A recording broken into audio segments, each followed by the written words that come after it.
Doomsday 3. Yeah, we had Doomsday 1. I get kicked out of the game. I'm going to get it easy.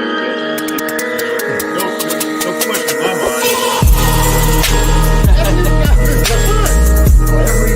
He came from one of the toughest areas of Phoenix, both defensively and offensively. Praying for safety and on the defense, talking about it. You better get your ass to the ball. You better get to the ball. I just gotta say, when it comes to former Dallas, Different. for sure, and they would have thrown it off because this guy gets off too. And I go to bed every night like, gee, man, I promise you that we got a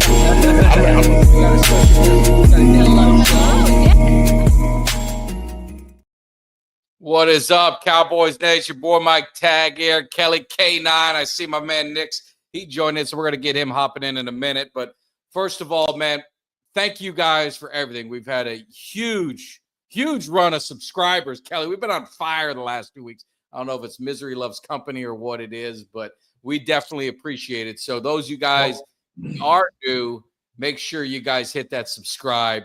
Make sure you hit that thumbs up, hit that like button down there. It makes a huge difference. You see Kelly's mock draft, saw my mock draft. You see some other videos we're doing, man. The likes really get that algorithm and finds us. All those Cowboy fans that forgot where we are and who we are, we let them know. So before we get rolling and bring Nick's and Kelly, how you doing, man? How's your week going? It's Super Bowl week. Are you kind of like, let's just get through this thing? Or are you into it? I know Mahomes is your guy from Texas Tech. So, I mean, where are you at right now? Yeah, man.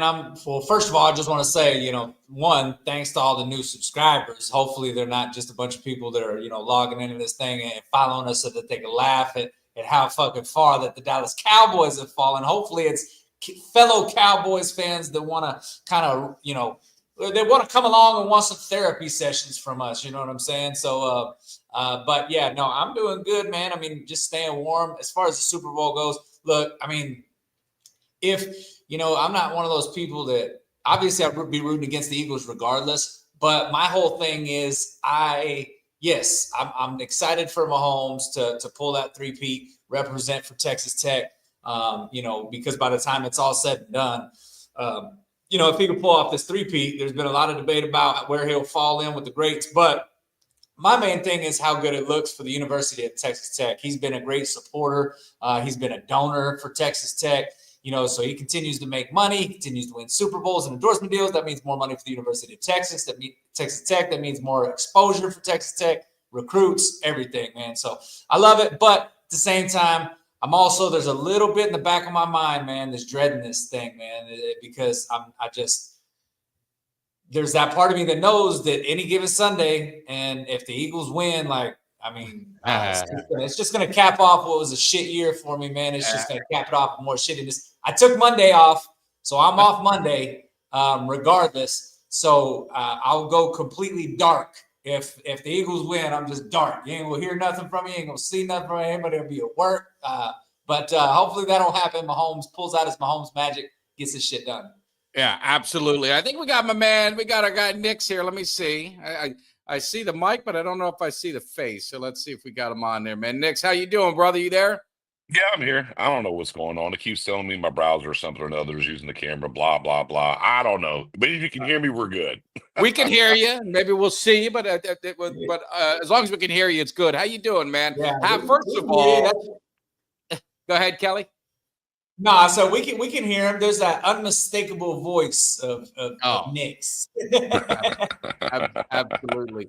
So, hey, man, I know I'm one of those guys in the Twitter spaces. I'm one of those incognito. I just listen while I'm at work. I kind of just, I know you're doing a lot of those and talking a lot of Cowboys. Obviously, you're, so much Cowboy talk, that we could do. We could probably spend 10 hours on what the hell's happened to this season and where we go forward. But just from a 30,000 foot view, where are you today with the Dallas Cowboys?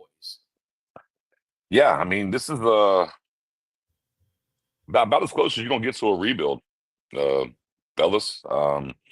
I mean, new coaching staff and kind of top to bottom for the most part. I know like Luda Wells is still here and whatnot, but there wasn't a heavy carryover, right? If we talk about a defensive coordinator or a play caller, that's kind of been the law of the land here the last, 9 plus 5, 14 seasons with McCarthy and Jason Garrett, right? So it's a little fresh there. You look at this third defensive, scheme that's coming in here. Definitely some different things that he's going to do from the previous two with the amount of free agents that they have. I mean, as I was speaking in the space on today, this defense is about close to a full rebuild. I mean, I'm calling it a full rebuild on defense. It's Yeah. just where it's at as far as I'm concerned. So fresh beginnings.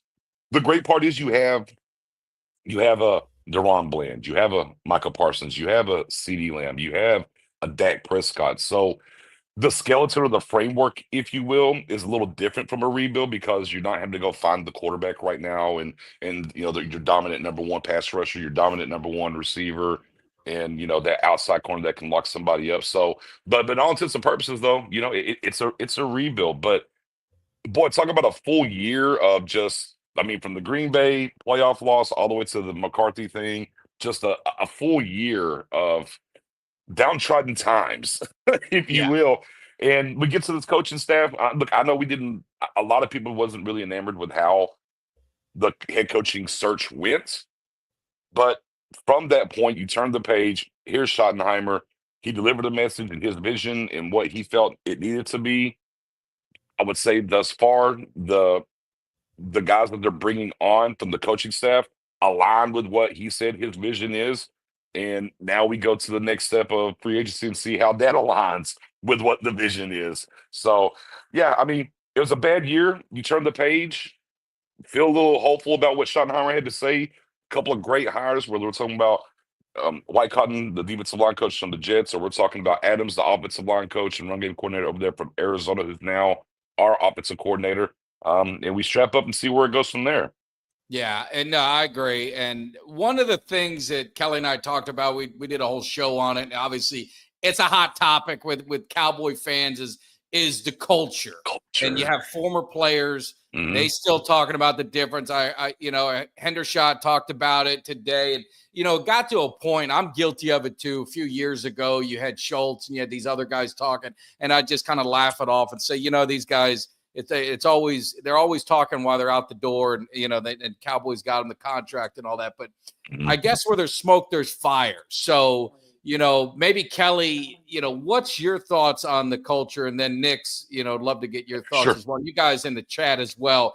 Is there a real difference in Dallas? I guess is my question. And can it change? Kelly, what do you say? Well, I mean, it's obviously there's a bit of an issue there because if it wasn't, I mean, you wouldn't keep having these same people keep saying these same things. Because I mean, what do they got to gain from it? I mean, obviously, and even Hendershot today when he was talking, he said he started it off saying this is not trying to throw no shade. He was just trying to describe the differences between Dallas and Kansas City, and he said Dallas has a lot of extras, whereas in Kansas City it's just about football. We heard this. When we heard this in what was it, Buffalo, when Beasley went to Buffalo. We heard it when we've heard it multiple different times. Heard it when Schultz went to the Houston Texans. And I mean, it's true. You got to think about it. You think about Dallas is one of those places where they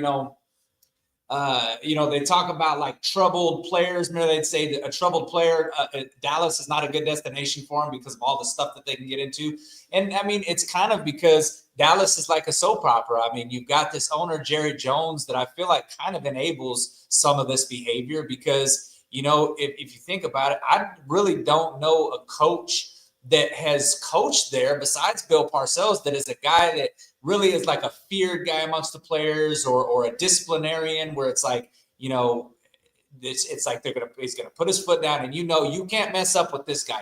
Jerry's always is calling the shots, and it's like you're not gonna be able to bench a player that Jerry's paying top dollar to because Jerry's not gonna allow that. They literally talked to Jerry Jones on who's starting and who's sitting on a week-to-week basis. That's a head coach's job at any other destination, right? So yes, there's definitely some distractions in Dallas.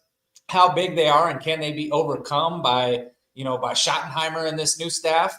I don't know, but it's definitely something, like you said, where there's smoke, there's fire. You keep hearing the same thing over and over when guys are leaving. And again, they've got nothing to gain by saying these things. So, I mean, it's one of those things where it just feels like something we have already known. We've kind of suspected this for a while. We've kind of thought this for a while. And now there's there's evidence to kind of back it up. Several players are saying this and saying, hey, it is a bit of an issue, and it's nice to go somewhere where it's only about football. And I wish we could say that about Dallas. Yeah.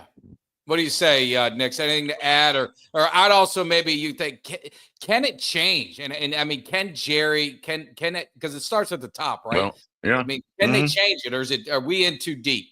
I think there's a couple things here are true, and I think we have to be clear about what needs to change and just what is. Okay, and for instance, if you play like for the Cleveland baseball team, I know they're not Indians, though, Guardians, Yeah. versus playing for the New York Yankees, it's different, right? It's different. If you're playing for the Lakers versus playing for San Antonio, it's different. So, yes, there are things. And going to Hendershot saying, well, it's public image. Yeah, it's the Cowboys. And that's just the brand of what this thing is, right? There's had to do these signings. Okay, yeah, that comes with the check at the end of the day. So the light, we've had the conversation before about the light shines brighter here. And all these guys before they get to Dallas, before they leave, they watch ESPN, FS1. They know the Cowboys are talked about all the time. So you know what you're getting into when you come here. I don't think everyone's all oblivious and oh my God, I got here and it was just all these things were happening and I mean, come on. Let's keep it a bean, guys. Right? I mean, when it comes to that. Now, the other side of that is from a football organizational thing, because that's the branding and what comes with the Cowboys. Just not, now, fortunately, the Lakers, or not fortunately for us, but the Lakers and the Yankees operating that way have found ways to win championships in the 2000s. Okay, we haven't, right? Let's be clear. The football stuff, which is tied to your GM, it's a different conversation. Look, I'm not a fan of Jerry Jones sitting in the coaching meetings on Monday mornings. Back to what K9 was saying, and oh, well, the coaches meet with the quote unquote GM Jerry Jones on Thursday about the roster and who's playing and who's not and stuff. But see, that's football operations in that realm. If we're talking about this about football and winning, that's your coach. That's your coach who sets that table for the team. Now, going out and signing some autographs, you get to worry about your image because you're a Dallas Cowboy. It's never going to change. Like it's never going to change for the Lakers. It's never going to change for the Yankees and all those things. That part of it's not going to change. But if it's going to be about football, it's your coach. And what you got to have is a guy that's going to come in here and embrace being the coach of the Cowboys. Mike McCarthy was able to navigate being the coach of the Cowboys. I don't know if he ever embraced being the coach of the Cowboys. And to be honest, maybe the only guy that's ever really embraced it was the guy who built it, and Jimmy Johnson, if I'm being honest. And Nick, let me ask you, because you said, so what it takes is a strong-minded, aggressive coach, and that doesn't work well with Jerry Jones. Do you think that could be, where the problem is? Because I think Shoddy's a good coach. I think McCarthy was a good coach. Shoddy, we'll see.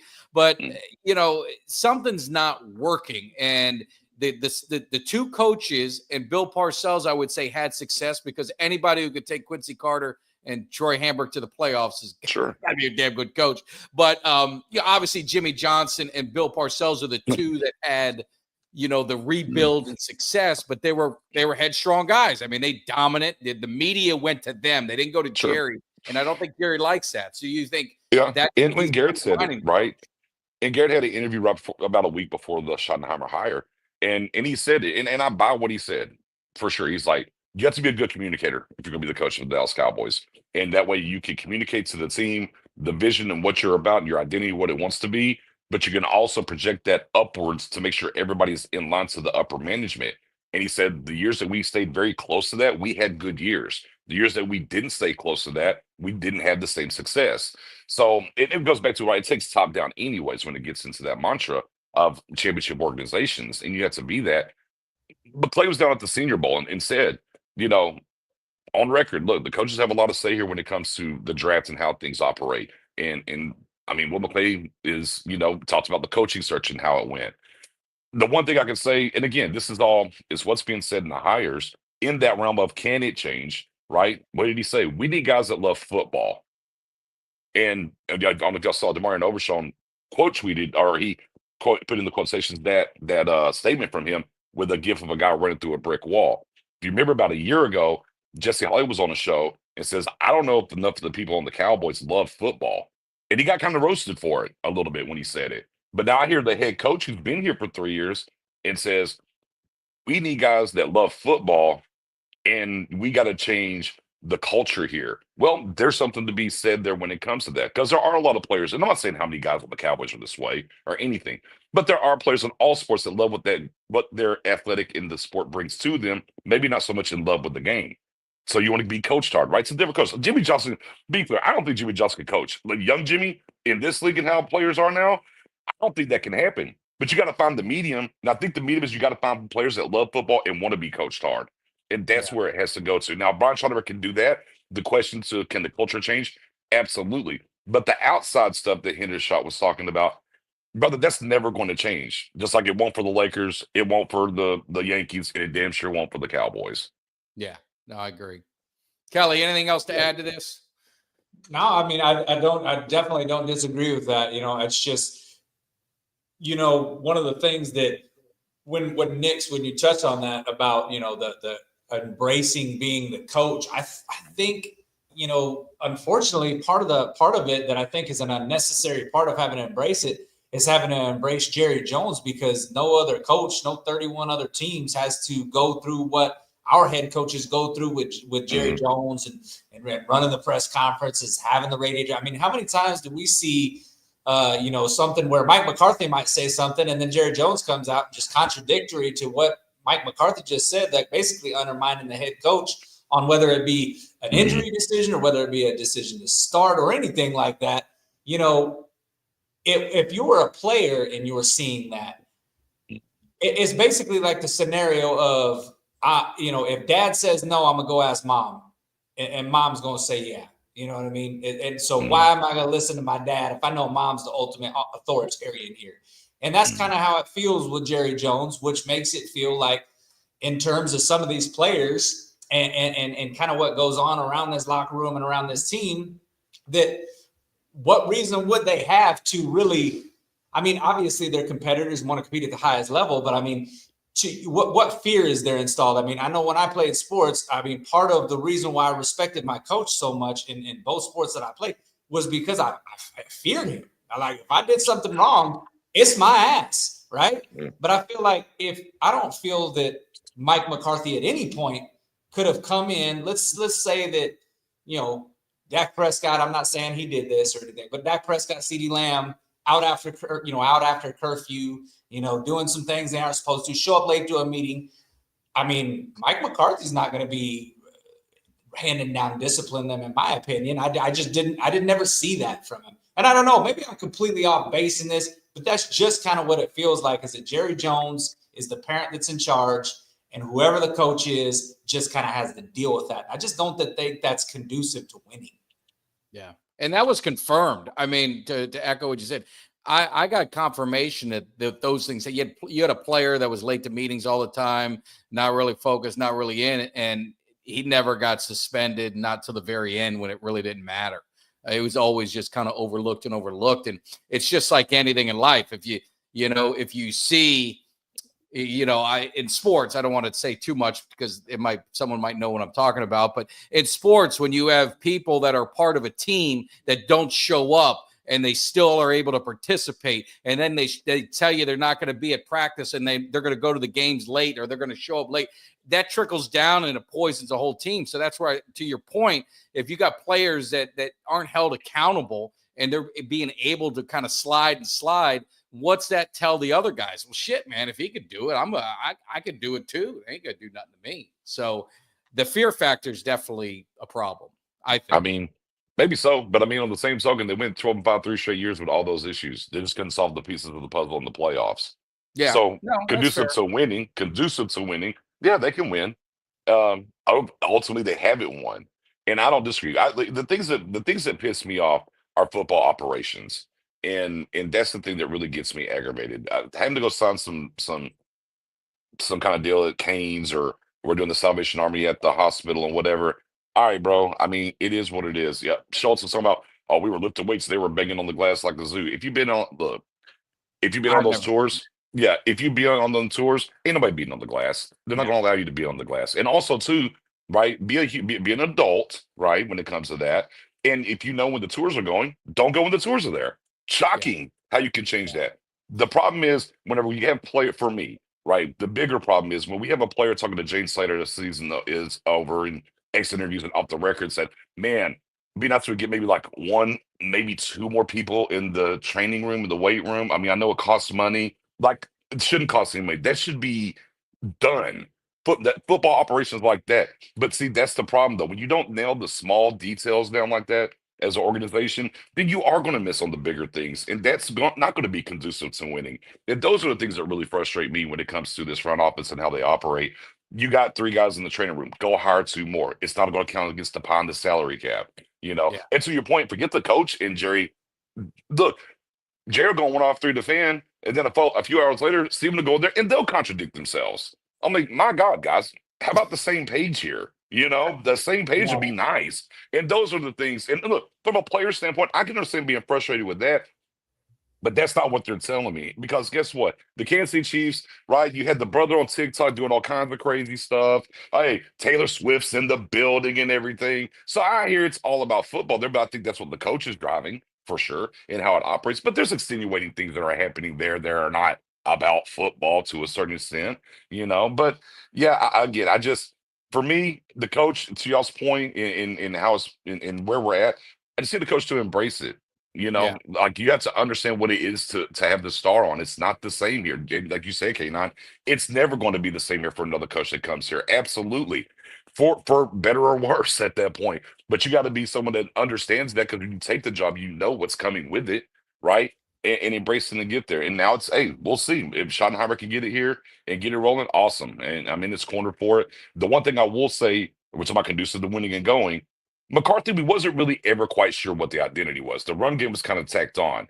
What I can say with what he said and the hirings that have happened, there's a clear-cut path to what they're trying to do. And even bringing Eberflus back, they're trying to be what they were in 14 to 16. 15 was a down year because of the injury to Romo, but they had a lot of success in the playoffs even, right?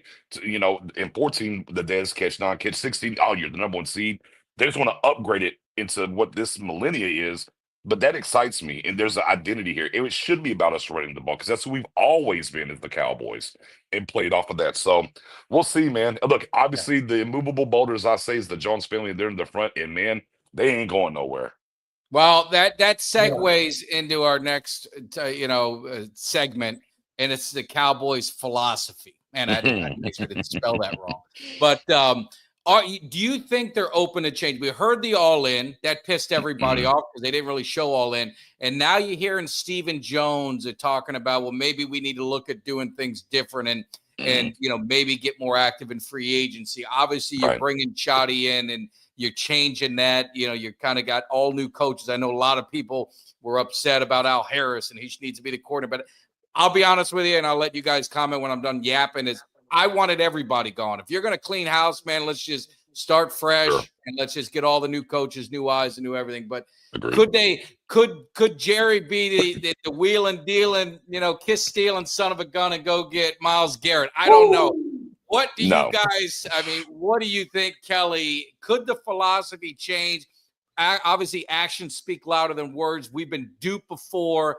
By Gary's words. What do you think, Kelly? Then next, what's your thoughts? Well, what's that saying that a zebra don't change its stripes? Yeah. Jerry Jones is about as zebra as they get, man. I mean, he can say whatever he wants, but he ain't fooling me. Like you ain't throwing that camouflage on. I know under that camouflage you got damn zebra stripes, Jerry. Him and Steven both. And what it is basically is that unfortunately for the Cowboys fan base is that both those dudes feel like they are the smartest men in the room when it comes to football operations. And it's been proven time and time again that these dudes just don't get it. I mean, they talk about the salary cap. They talk about how they have to be careful because, kicking things down the road. Every damn team in the NFL is kicking contracts down the road. Every team in the NFL is having to deal with dead money that's going to be here 2 years from now, 3. Yep. Every damn team is they're all dealing with the same salary cap. All 32 teams got the same damn salary cap. So for us fans, and I compare it a lot to to people that are out here car shopping, right? Like 15 years ago, you go car shopping, you might have been ignorant to the facts because you didn't have the internet, you didn't have the Carfax, you didn't have all the information, the bevy of information is out here to you. Now you've got over the cap that you can look at and see the salary cap. You can see what guys are getting paid. You can see the dead money. You can see what it looked like if they restructured. Like, us fans now are educated. So they still talk to us basically like car salesmen that think that we are not informed consumers. And we are informed consumers at this point, and we know that the bullshit they're trying to sell us is not true. If the Cowboys wanted to be aggressive in free agency, they could, period. And they just choose not to. They choose to do things the way that they've been doing it for many years. Every once in a while, they'll come outside, step outside their comfort zone and go after a guy like maybe a Brandon Carr, or go get a guy like Amari Cooper. And then, but more times than not, the Dallas Cowboys and the front office, Jerry and Steven, they stay within their comfort zone.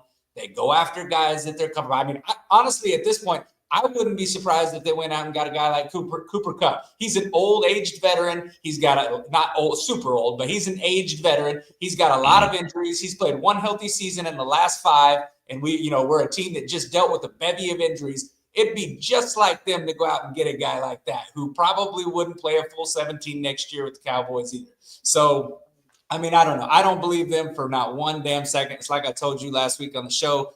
They got to show me. Show me that there's been change. Don't tell me. Well, What do you think, Nick? y'all watch Landman or no? I love Landman. Love it. Y'all saw Jerry. Yeah. That wasn't acting. No, That wasn't 100%. acting. Look, that dog won't hunt no more. And that's just where it is. That dog won't hunt no more. The guy that would sign Dion and push his son against the wall, trade a first, third, and 6 for Roy Williams and all, that guy doesn't exist anymore. That guy's gone. And it's just, it is what it is when it comes to that. Sure, they can change. Look, they're putting on a really good show right now. And I think they're very aware of how the temperament is. Optics. I think they care a lot about optics. And that's why, Jerry at the press conference said, 35 years, I've only missed 1 Senior Bowl. Well, guess what? He's missed 2 now because he didn't go to this one. By the way, have you seen or heard from Jerry Jones since that press conference that day for Brian Schottenheimer?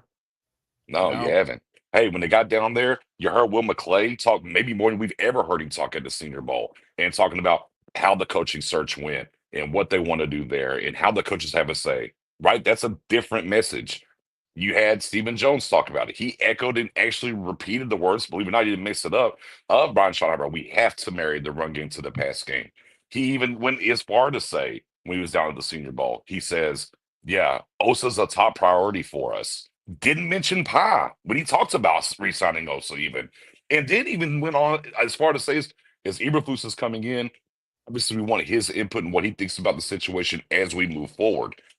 Wow, that is a very stark difference. And so, K9, what he said at the conference, we're going to kind of maybe look at how we address, free agency and go about it differently. So, yeah, that sounds great. Awesome. It's things you want to hear, things that you want to see operate. We know Jerry's going to be on one offer after the fan. We know that's going to happen. We know the opening press conference for training camp's coming and all that good stuff. So it can be goodwill right now. But yeah, just K9, yeah. Cool. Now go show us. And we haven't been people that are like, you have to go win free agency. That's never been our stance. You ain't got to go win free agency. Stop signing guys in August that are 36 and expect them to play ball for you. Okay, go over here and be more active in waves 2, 3, and 4, not 5, 6, 7. And who gives a? I'm sorry, I was about to cuss. And who gives a flying flip about these guys because they're not going to help your team. And that would be the next step in this thing as we get March 12th and see how if they put some money to where their mouth is, literally. Yeah, I mean, my thing with the free agents, I echoed that 100%, and I've said a million times. They don't need to go out and sign, the hot guys right on the first day. but they need to get guys on 3-year contracts, 4-year Sure. contracts. I mean, these 1-year deals, you can't create anything because these guys are signing 1-year deals to try and get the next deal. And Right. I hate the bargain basement shop. And some of these guys are good guys, and they've worked out. I think Kendricks was solid for us, Sure. but Lawson was good for you too. you Yeah. can't continue to build everything and put all the pressure on the draft. To me, some of the meat potatoes, maybe I'm dead wrong, and I know you're the draft guy, so you might call me crazy. The meat potatoes, man, I want that in free agency. I need some playmakers in the draft. I need some flash. Oh, you want to? I don't want no offensive linemen getting drafted. I need You're gonna some get me in flash, trouble. man. What? Listen, you're gonna get me in trouble. Yeah, I've definitely seen some takes of you're talking not online, you don't know ball, different things like that, and I'm like, all right, man, okay, you had 11 1-year contracts that you did last year for 17 million, the least spend in the league. Now you have 20, I think it's 26 guys that are up. Some of this is them cooking the books a little bit and trying to get rid of some money. That is true, but I'm with you. Like, you brought Jordan Lewis back on a 1-year deal, homegrown guy. And it's criminal he didn't get an all-pro for vote for slot corner this year as well as he played it. But that's a no-brainer to me, right? Okay, he's up. Give him a 3-year deal, right? I mean, I don't see an issue there. So Kendricks, I understand the 1-year deal for Kendricks, but a guy like Lawson, you need a guy. And granted, the league does this a lot with the 1-year deals because they're trying. A part of kicking the can, shuffling the money is you have that money to come right back to you to make a different move and do different things. But at a certain point, you have to get some stability as you're trying to build a program. But everything was a test year last year. So this year don't be a test year because for all intents and purposes, Eberflus and crew on defense are going to be here for at least we expect to be here at least 2, 3, 4 years. Same thing with Schottenheimer. He signed a 4-year deal. So let's do some of those contracts that are 3-year deals to make sure they're going to be here for a while and give way to the next guy and move along the things in that realm. But yeah, the drafts. Look, I would like to buy the defense and draft the offense. And for the love of everything, I'm not against drafting an offensive lineman, but I just ain't doing one at 12. I'm sorry. That guy's not there in this draft. If you need anything, right, you might be thinking about Zach Martin in a replacement. For those that want to go by the draft bylaws of the world, well, you don't draft guards at 12. That's the rule unless he's all worldly. That guy isn't in this draft. So yeah, it's an interesting concept and where it's at. And what it really says, all the discord between people talking about the draft right now, O-line, weapon, whatever the case. Here's the thing. What it just really echoes and shows us, there's way too many holes on this team right now, and everyone's trying to fix it the Cowboy way, which is just draft, but you don't have enough draft picks. So once this free agency starts, and they will sign some guys. I'm not saying how hot the rungs. Will Hernandez makes a lot of sense. They got him pegged for about 4.5 million. And he's going to come here play guard. He's coming over here with Adams. He's a guy that's from Texas. The Cowboys were big on him in the draft process, met with him. That's a solid signing. Go get him for 3 years, and you're good at guard. Boom. Yeah. Okay, you feel pretty good about your offensive line. Not that you can't go draft one, but you ain't got to worry. It don't have to be such a high thing. And they need to get those kind of glue guys you're talking about, Mike, of, hey, this guy knows what's up. He can play. He's not a guy that just cover a hole. We draft a guy and hopefully he's better. He can play for you for a couple of years, okay, and while you get this thing rolling. So that's what I hope to see from them in that realm. But again, we gotta wait and see. But yeah, I'm with you. Go give me a weapon, man. You can do the breakdown and everything. We just ain't draft enough. We haven't drafted, and when you draft so much at a particular position, the way that we handle free agency, other positions erode. If you're playing spades, you got one and a possible on offense. And I ain't talking about Dak. I'm talking about one and a possible from a weapon standpoint right now under contract. And that's Slam and maybe Ferguson if he's more like 2 years ago, not last year. That's all you got. Yeah. No, I agree, Kelly. What's your thoughts? And I want to ask some questions because I have thoughts on this team and want to see if you think I'm crazy. But go ahead, Kelly. What do you got? I like. I'm a fan of drafting a playmaker with 12. I feel like when you're that high up in the draft.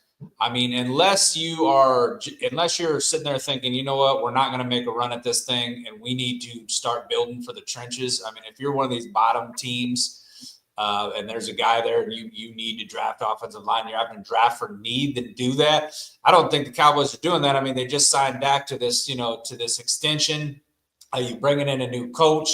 You got the 12th pick. There's more than likely, the chances are there's going to be a wide receiver or a running back at that spot that you can grab.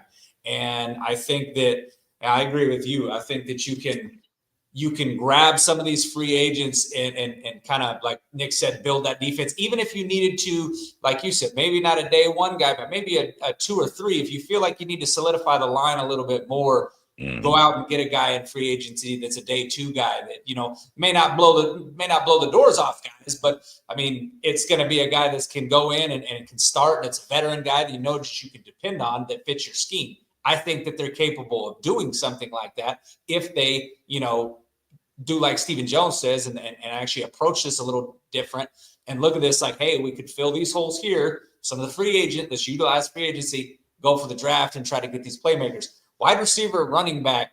I mean, if you look at this wide receiver room right now, it's absolutely nauseating to look at what they have after CeeDee Lamb. There's not a guy on this team, I mean, including Brandon Cooks, that I'm looking to be like, that's a guy I can depend on.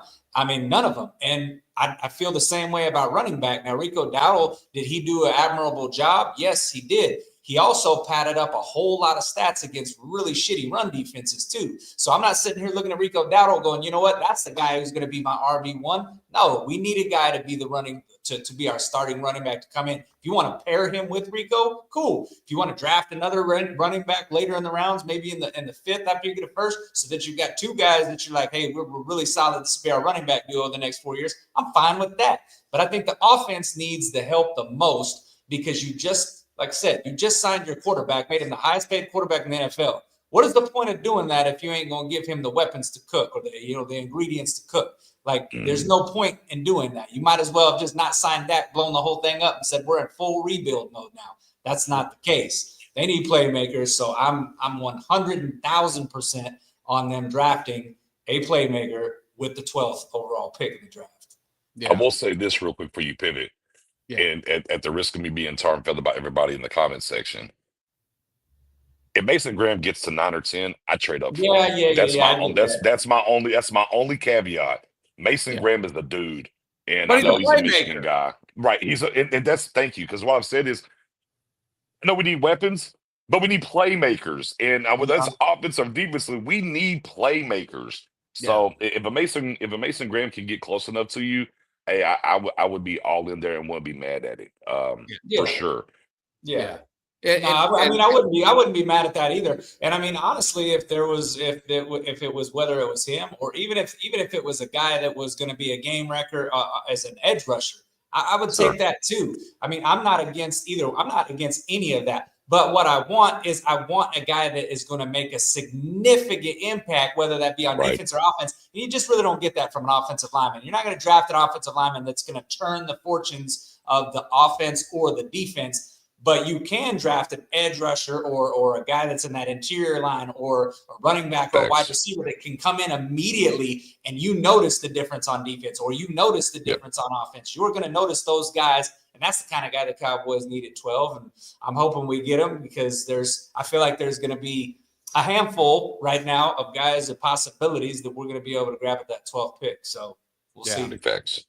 And we'll get into some of the needs, but I just want to say this on offensive line, and maybe I'll get heat for it, maybe I won't, but I've seen this team just draft first round over and over and over again. Yeah. And then I always, whenever you talk about the Cowboys, they talk about this great wall and the great wall and the great wall, the OG Great Wall. Go look at that OG Great Wall. There's a bunch of cast-offs, late draft picks. I'm staring at my main man, Kevin Gogan's size 16 cleats in McCabe that he said to me, and he talked about it. It's about continuity. It's about nastiness. It's about attitude.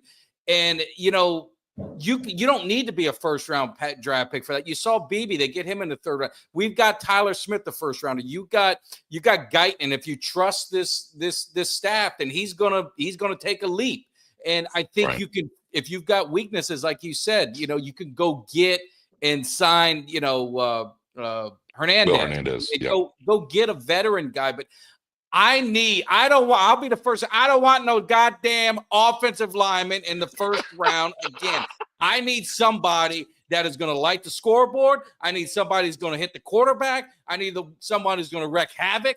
That's what I need. Get the other stuff and coach them up, because it's like, Gogan said, that offensive line coaching got them together and them playing together. And I'm going to be honest with you. This offensive line, maybe I'm crazy, but I like it. I like Hoffman. I like Bass. I like Smith. I think Guyton will get better. Steele obviously got a little bit better down the road, but if you got to fix him, then go get a veteran guy. But I need play. I'm starving. What I'm gonna say. Well, you just here, took 3 offensive linemen last year too. I mean, my goodness. Go ahead, Kate. I'm sorry. Yeah.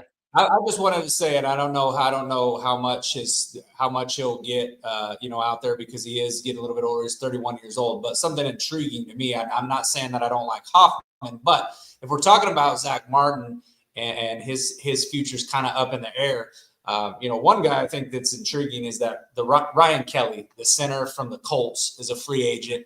You get a guy like him and you slide BB over to the right guard position, which is his natural position that he played out of K-State. And I'm just curious on your thoughts on that, Nix, because I know he's a free agent. I know I've seen it kind of get talked about a little bit amongst some people in Cowboys Nation. I think he's an intriguing guy. He's been a really good player for the Colts along their offensive line for many years, and looks like he's still got gas left in the tank. Probably get him on a 3-year deal, but I'm not sure the price tag on that. So just getting your opinion on that. Yeah, I mean, a lot of people are intrigued by the move of moving BB into guard. It's not that I'm against it. I just think he was good at center, and man, we move guys around so much. I'd like for him to get comfortable someplace and let's go and let's just roll with it, right?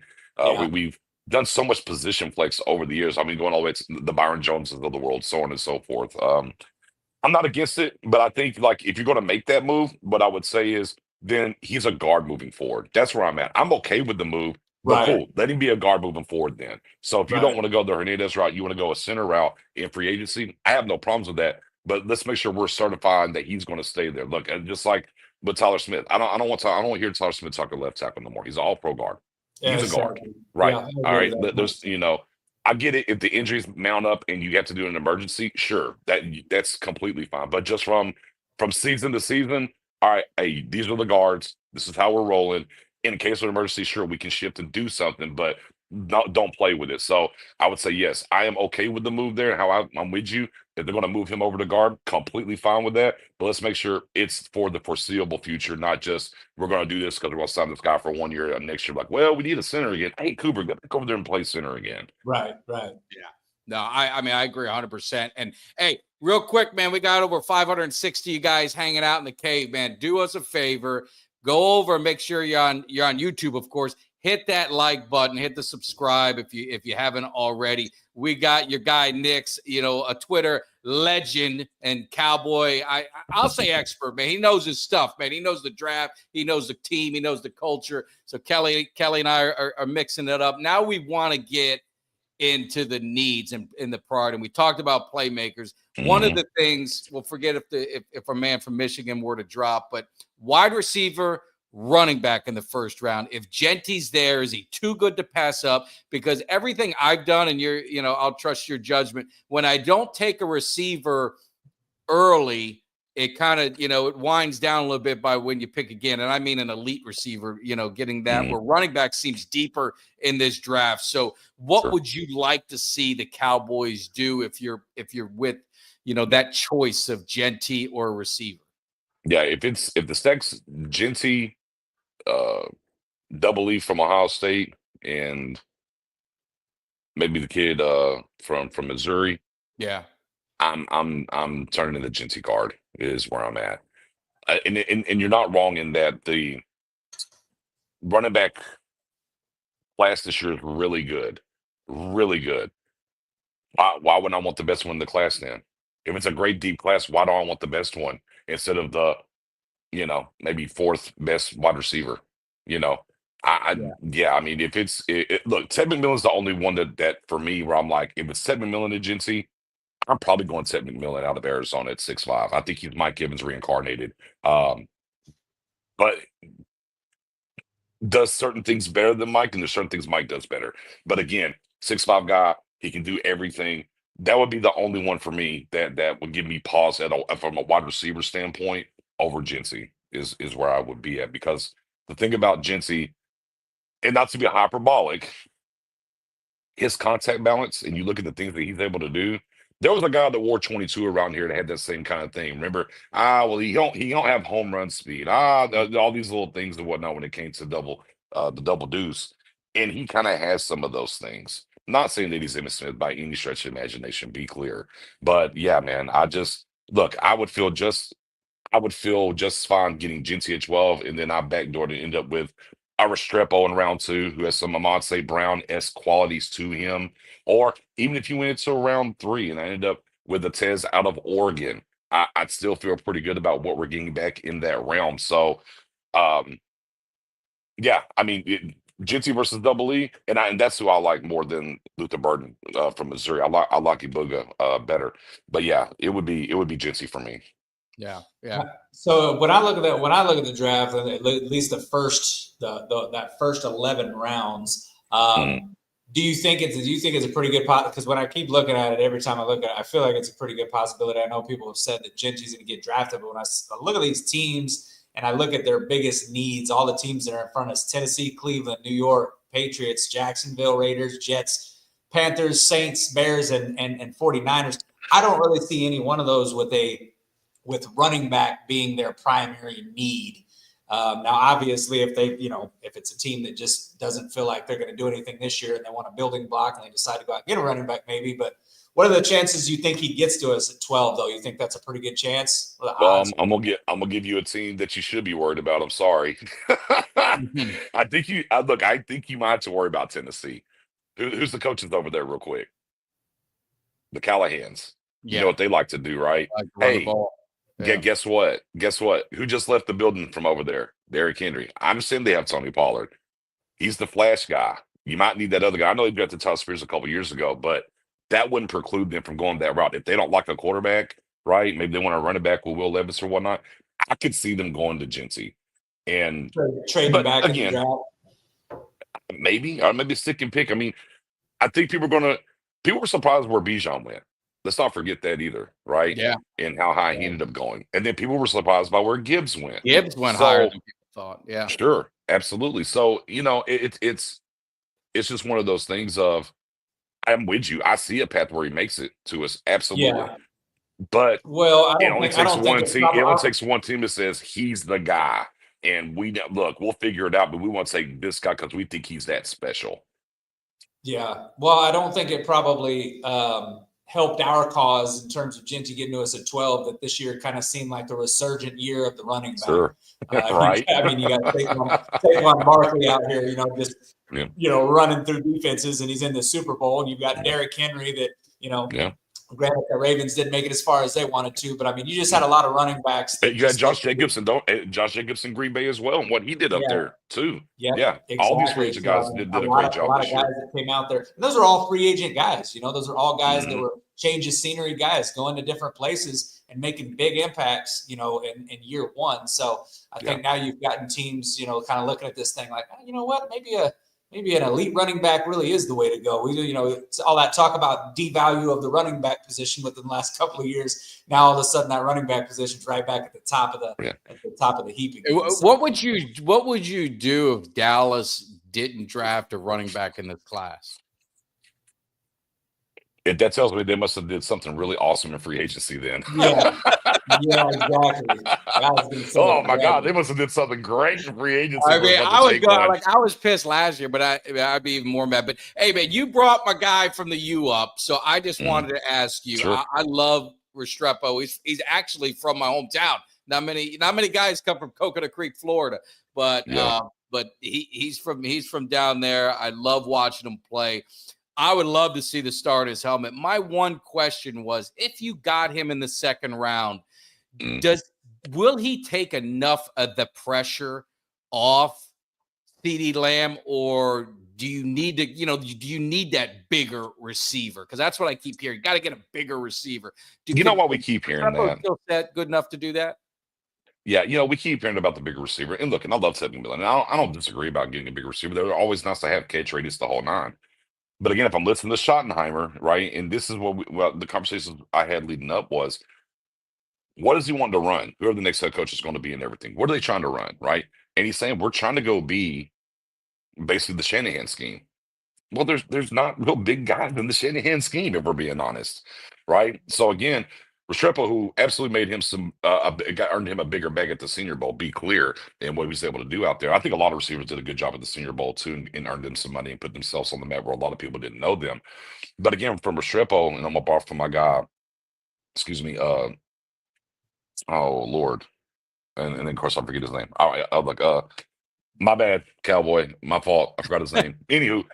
And he's like, we were having the conversation, and he was like, Outlaw Cowboys on Twitter. And conversation, he's like, I think he's got St. Brown in him. And I started looking through his tape through that kind of lens, right?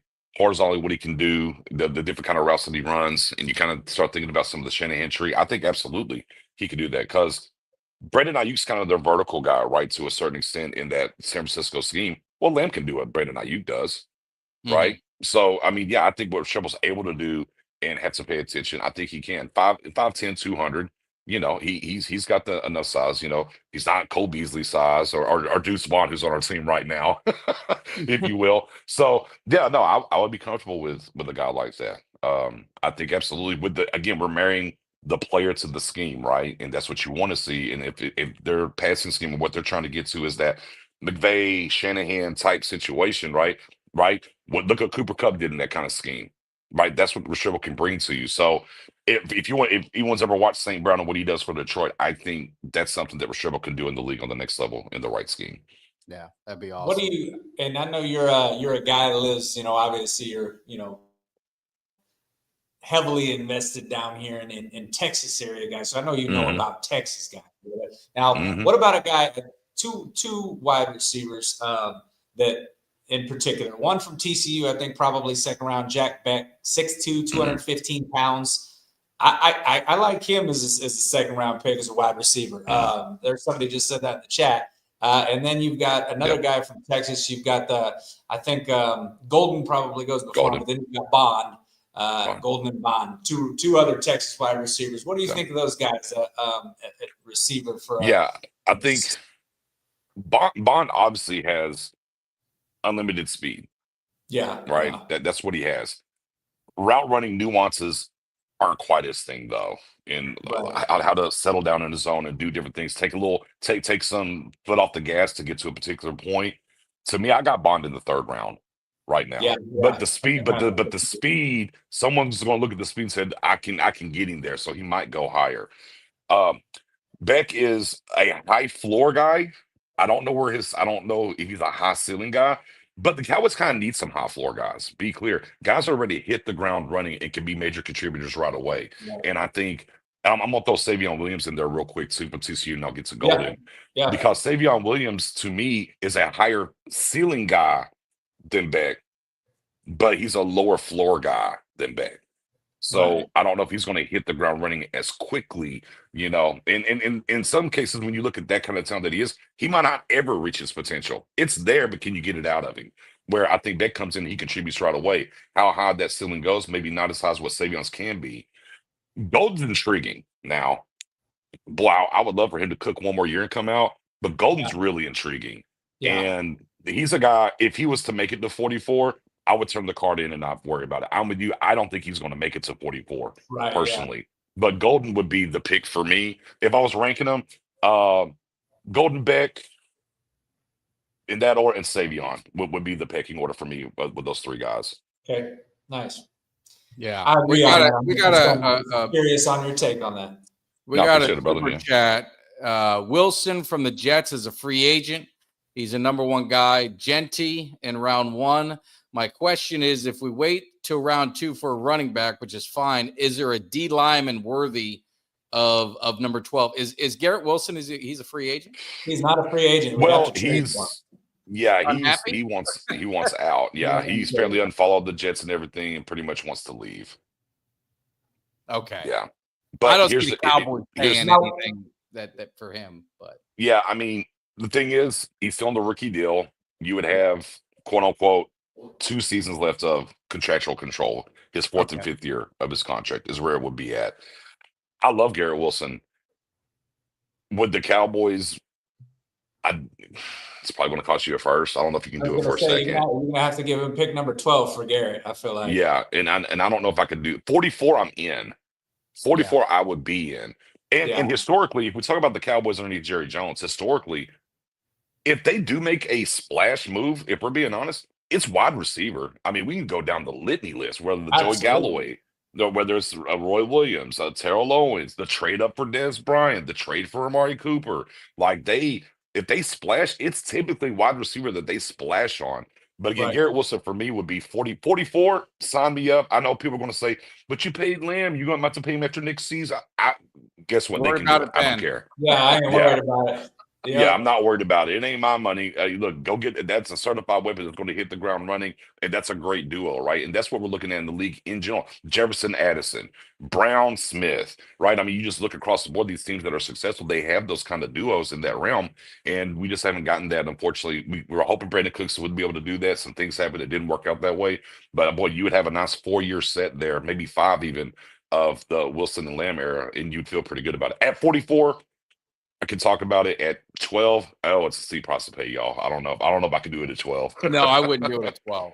Yeah, it's pretty steep. Just because of the fact that you do have to think that you're about to have to invest some serious money into him if you plan on keeping him. Right. Or you're gonna pay both of those guys, which is gonna be kind of difficult considering CeeDee Lamb's the second highest paid wide receiver in the NFL right now. But I would say this: if the Cowboys somehow, we want to talk about how Jerry and Steven can start to show us and change.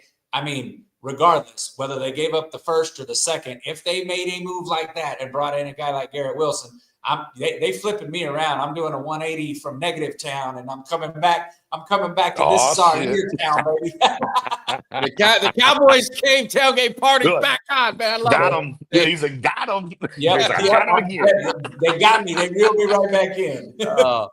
Hey, one more question from the super chat from Mike. Sure. He said he just said he doesn't see any stud wide receivers in round 2. He said, would they get more bang with a buck at D tackle at round 1? We talked about the Michigan guy. I mean, it'd be hard pressed to see him being there, but is there anyone else that you could see worthy of that pick at a D tackle? It would be a trade back for me at that point. I think there's some guys that are I'm worried.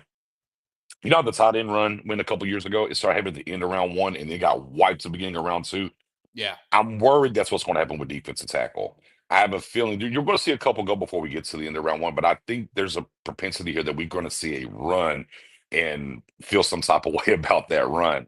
So look, if the quote unquote blue chippers are gone, right? The Dual Carters, the Mason Grahams, the Ted McMillans, the Genties, right? And you're just kind of looking at this thing.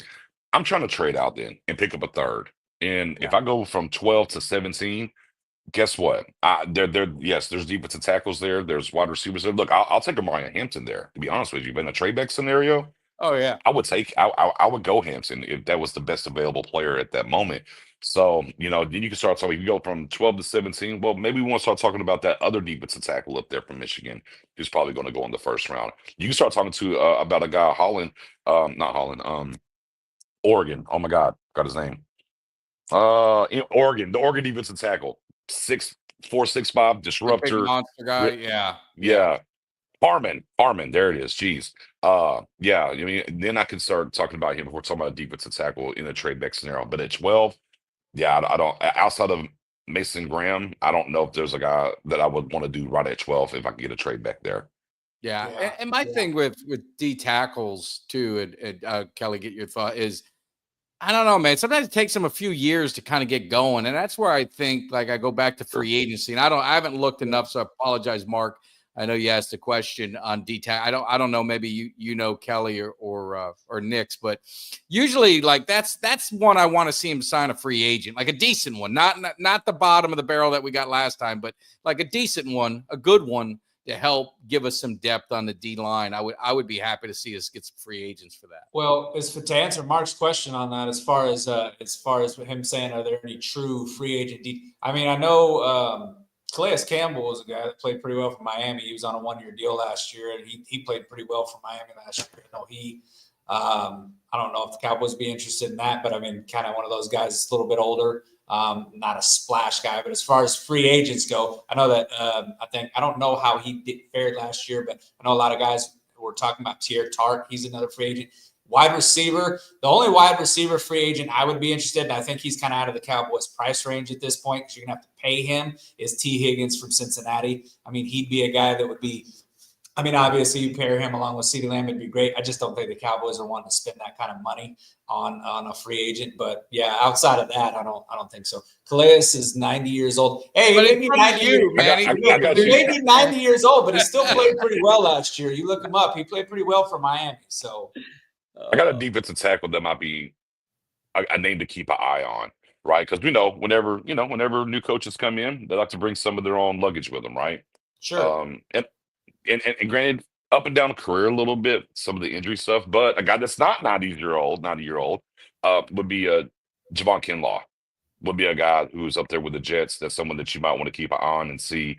You know, does White Cotton think what he thinks about him? Maybe he wants to get him in here. He's not going to kill you. I think it was like his last contract was $3.3 million per average. So he's not going to be a guy that's going to really wreck your salary cap to get in here when it comes to that.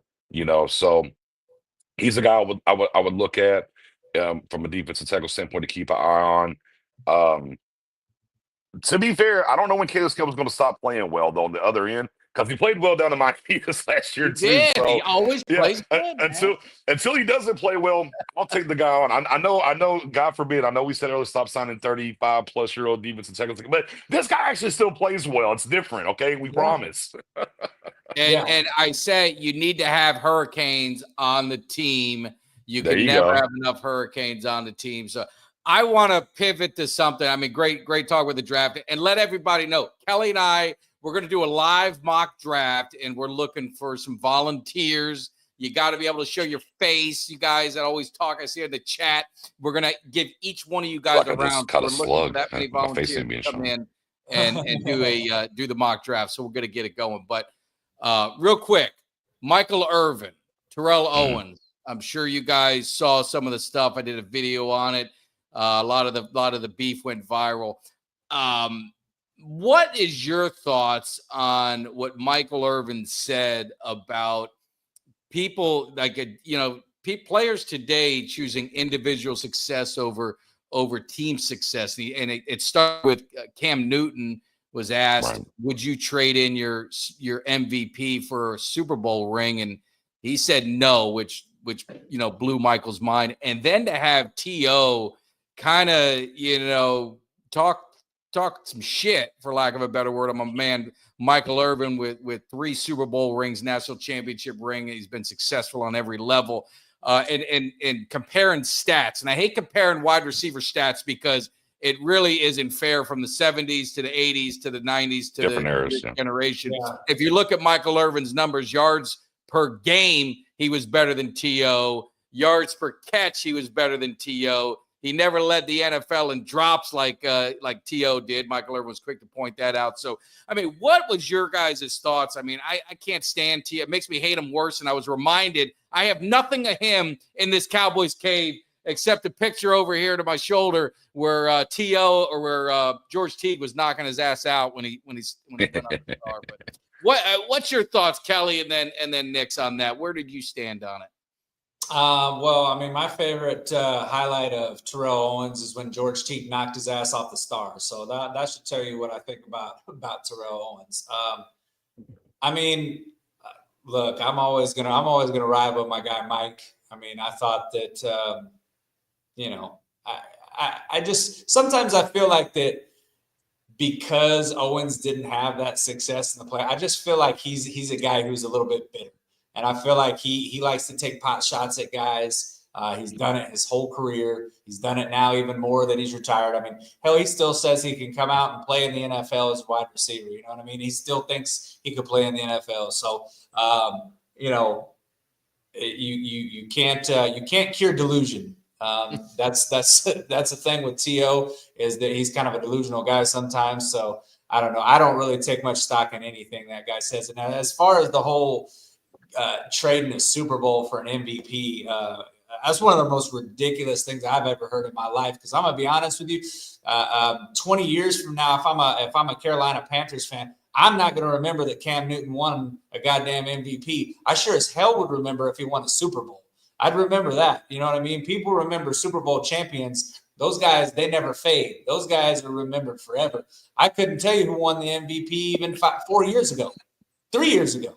I mean, I don't remember it because I don't really give a shit. I mean, but I could tell you who won the Super Bowl for the last 5 years. I could name every damn quarterback. I mean, pretty easy because Patrick Mahomes is most of them. But still, I'm just saying that I just think that that's ludicrous to say you wouldn't give up your individual accomplishment for a team accomplishment. People don't join the NFL to win MVPs. People don't go play football when you're 10 years old and you're playing in the backyard.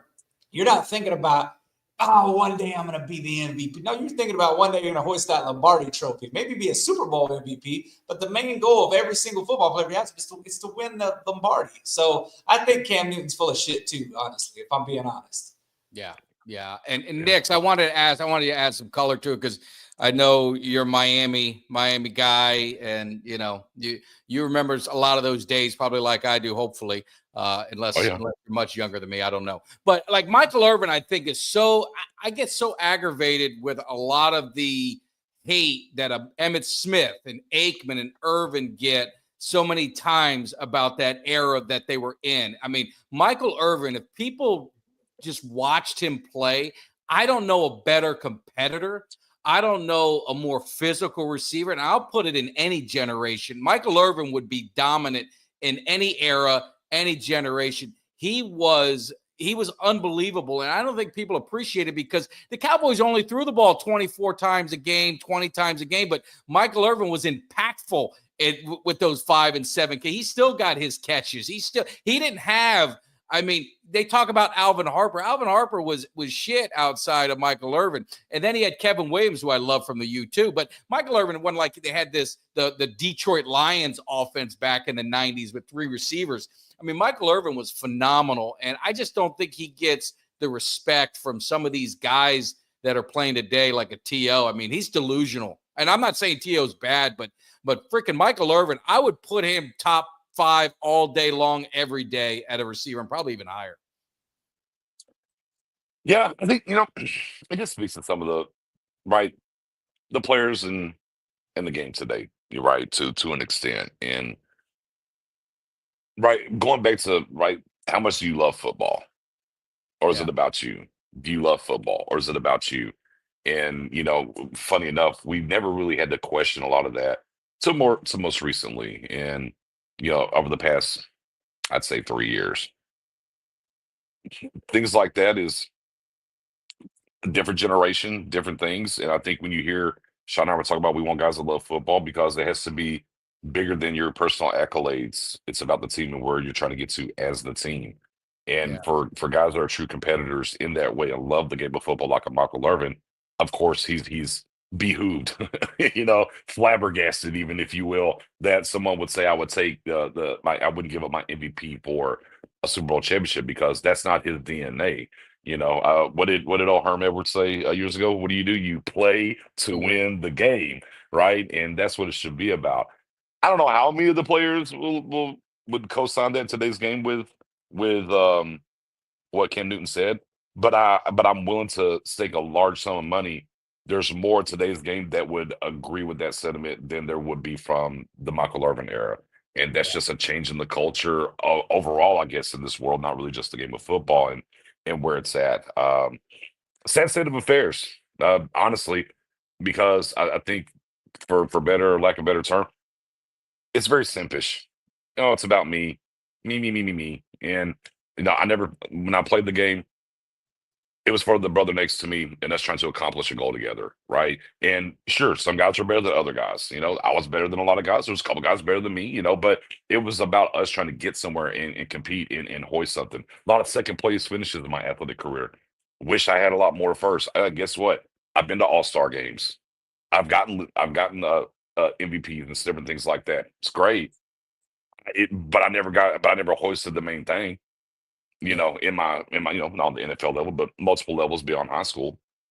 So yeah, I would absolutely trade some all-star appearances and whatnot that I got to do at AAU and different things like that in order, or all county honors and different things for an actual state championship or a collegiate championship. Yeah, I would absolutely trade those things in. But again, I was born I'm a 70, I'm an Xer, right? Gen X. So I don't know, this is kind of how it was in our DNA. And now there's more things tied to the personal brand of players now than ever before. Winning a championship means you're a part of that team, like you were talking about, K9, and that immortalizes you. Well, now everything's branding myself, and whatever I do immortalizes me in the way things move, and kind of what social media is now has kind of dictated that turn into some of these athletes and what they look like or look at, unfortunately. Yeah, no, I agree. And this will get me fired up again. So I apologize if I get loud, but I'm so sick Get of hearing loud. this too. I got to pick T.O. purely on skill. Mike got away with constant push-offs. Attitude, whatever, was issue with T.O. Both were just sick. Aloha. Look, bottom line, Michael Irvin played in a physical era of football. The DBs were physical with him, and he was physical back, and it was all called with between the lines. And he played the way that he needed to play, and he didn't get flagged for it. So that's just a cop out, and that's the hate I'm talking about that I can constantly hear. And I'll go to the basketball court down over here. I'll drive down to South Florida, and I can find you 10 guys with unbelievable skill that could probably play in the NFL today. But it takes more than skill. It takes hard work. It takes dedication, team mentality, everything that goes with it. So I don't want to hear this guy.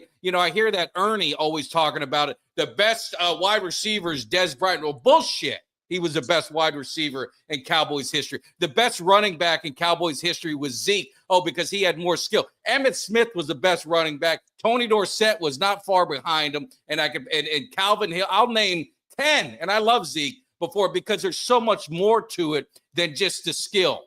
It's a game. It's everything that goes with it. It's like Kevin Gogan talked about Emmitt Smith. Why did he play so long? Because the guy had vision like no other, and he never got hit.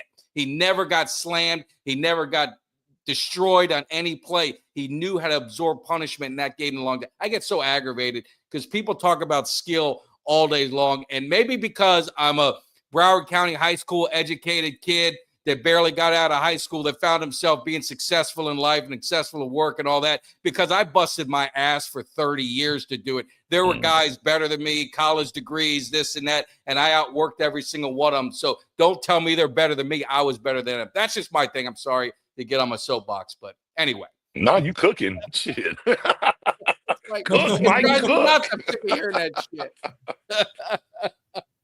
Anyway. Yeah, man. Hey, well, and even to the physical point, right? I mean, look, they had to pick plays for T.O. and different things to get people off of him. And, how much would you be able to really get physical up front with as compared back then? I mean, that gun wide receivers were getting mugged at the line of scrimmage before they made the rule changes. Michael Irvin was a part of that stuff.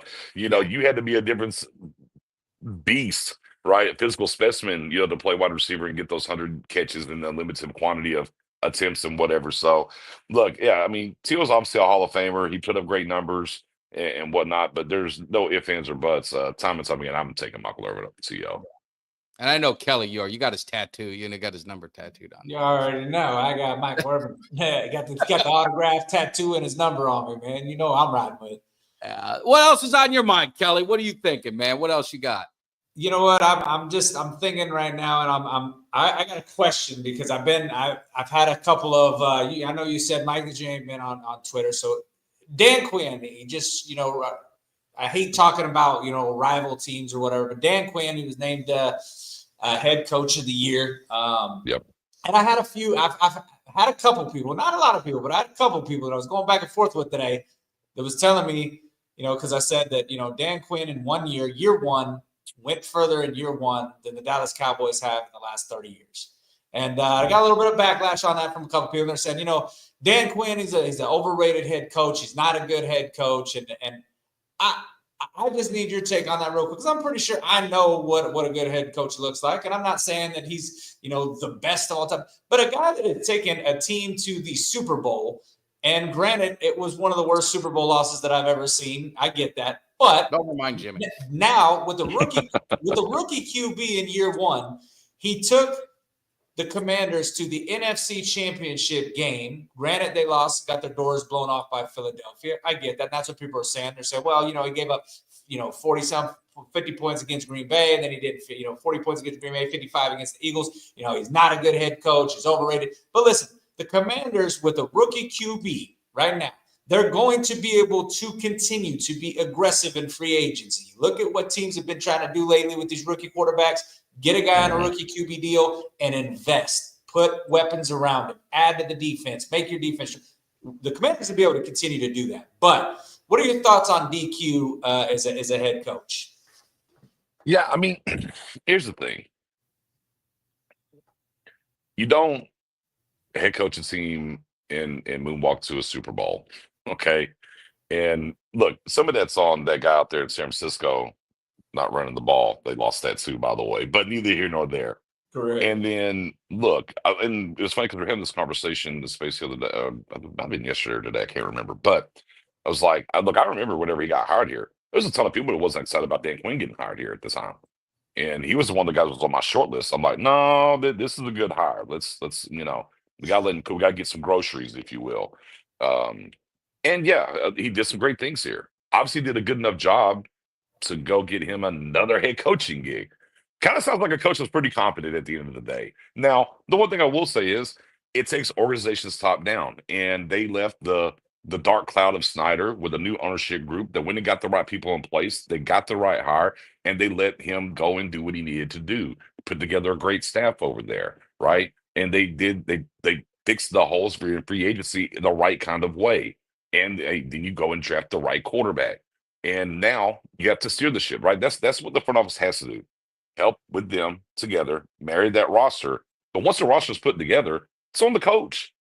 Yeah. It's just what it is. The coach has to get the job done then. And I mean, once again, went to the playoffs, won a playoff game for the first time since 1991, right? I think it was. Got to the NFC Championship game. Look, they went on the road and beat the number 1 seed.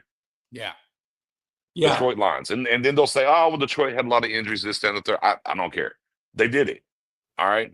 So, yeah, man, I don't know. Look, now, do I think Dan Quinn's a long-term answer as the head coach of places? I don't know if I buy that. What I absolutely buy about Dan Quinn is he can come in. He will elevate the floor of your organization.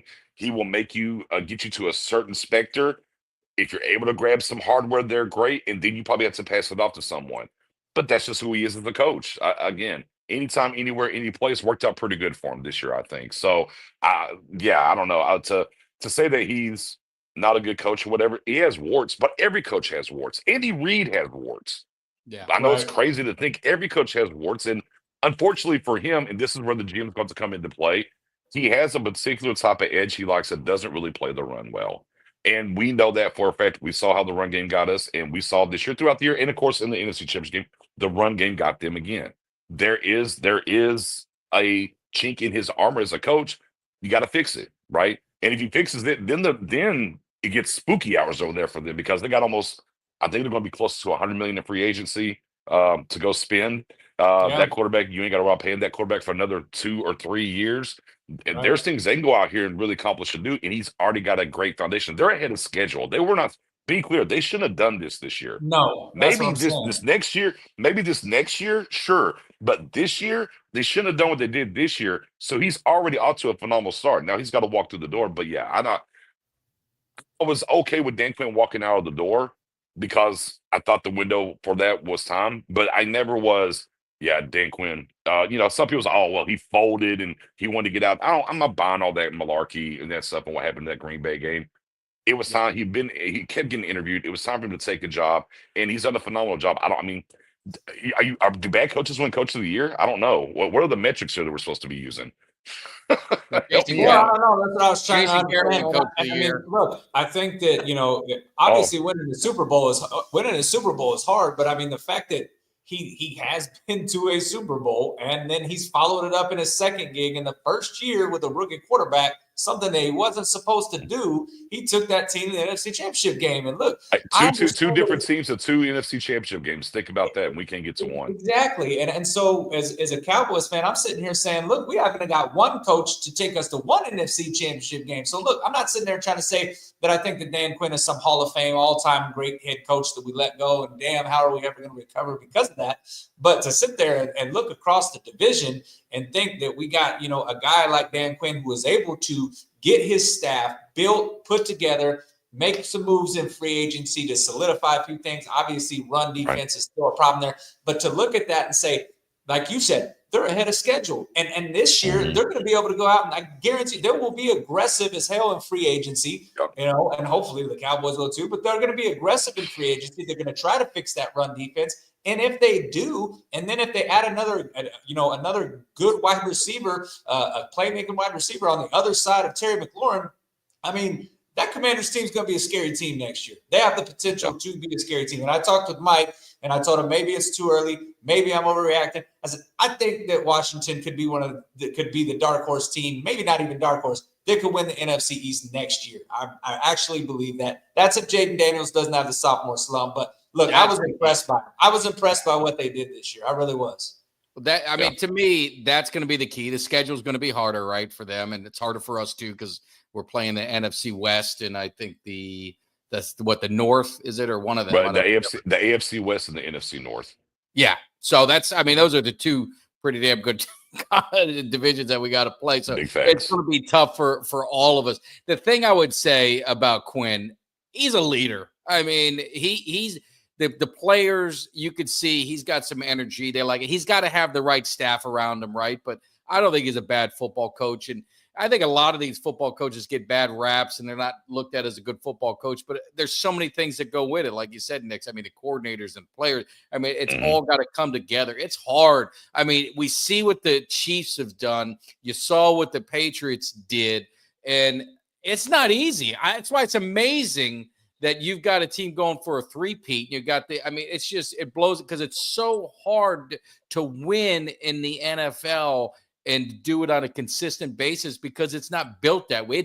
There's a reason why you see these last place teams going to first place. And you see this constant changeover because everything that goes on, it's just not built that way. So it's hats off to those organizations that are able to sustain that kind of success year over year. It's amazing. I mean, quarterback does help too, but that's beside But hey, I was going to finish up with the Hall of Fame and Kelly. I was telling Kelly, I've been going through a lot of stuff. Work's been crazy. So I hadn't even seen 1 ounce of NFL coverage this week. I haven't seen anything.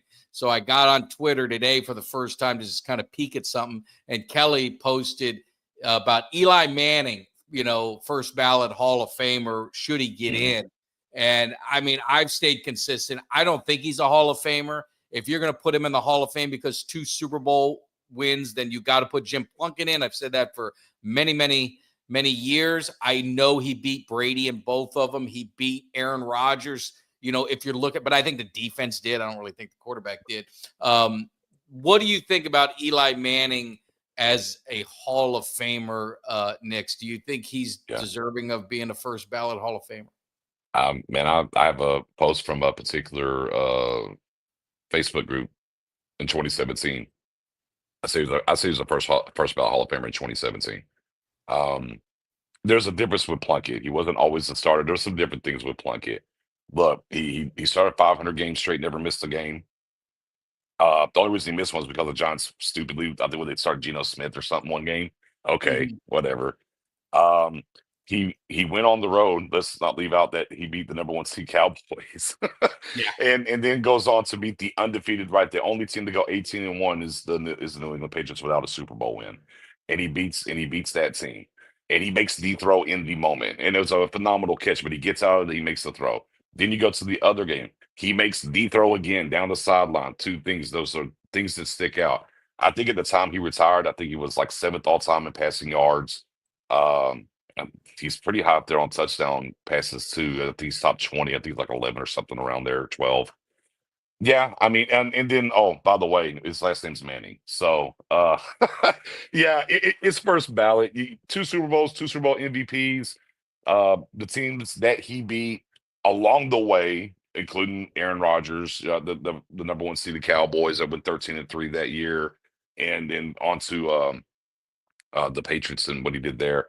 Yeah, to me, just the numbers In are his there, era, especially. And when you you get rank him Tony where Baselli in in the Super quarterbacks? Bowl, I mean, if Tony Baselli makes it to the Hall of Fame, I mean, what Well, are we Eric really Williams doing? should make it to the Hall of Fame if Baselli made it, Right. you know. Right. Right. So I like what Deion Sanders said. We need a separate level of the Hall of Fame. Yeah. Right. There's Hall of Fame and maybe just Hall of Fame. Right. You don't want to be the Hall of Very Good is what you don't want. But nowadays, right, you want certain names to go in there, certain things, and and it's good publicity and whatnot, and all that stuff, and that that factors into it. But once I saw Tony Baselli go last year, I was like, well, hell, I mean, just open the floodgates now. I mean, no disrespect to Baselli, but I mean, he even play 100 games. Yeah. He's in the Hall of Fame, I didn't think he should. and he was. Yeah, I was like, oh, it's Baselli got in. Oh, but I mean, how many Hall of Famers do you have from Jacksonville? Yeah. Yeah. Yeah. Oh, well, let's get a Jacksonville Jaguar in that Hall of Fame. So yeah, I would the have put last Fred name Taylor and before the him, ones but that he won. Yeah, the Super Bowls that he won, and then you can make the case for the stats to get in there. Because like for instance, like I don't think personally Matt Ryan, I would take Eli Manning over Matt Ryan if I'm being honest.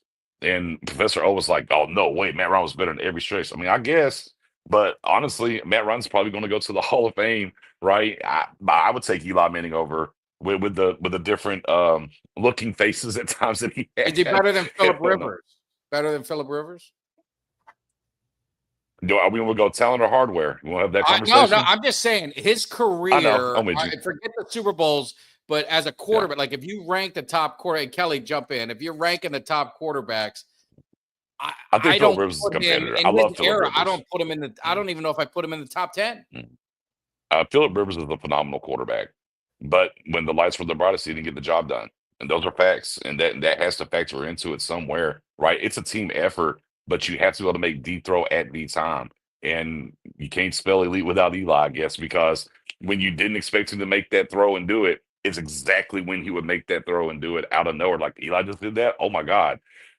Look, I don't think Dan Marino's Tony not a Hall Romo. of Famer then. Oh no, Dan Marino was different. Like Phil Rivers was phenomenal. Dan Marino was throwing for 5,000 yards in the early '80s. That's different. That's brother. That is different. But look, I think Tony Romo was a better quarterback than Eli Manning. At the end of the day, but those are the breaks. He played a long time. Yeah, right. And longevity does matter. And that's another thing too. I think longevity and doing it for a certain particular length for a long time has to matter.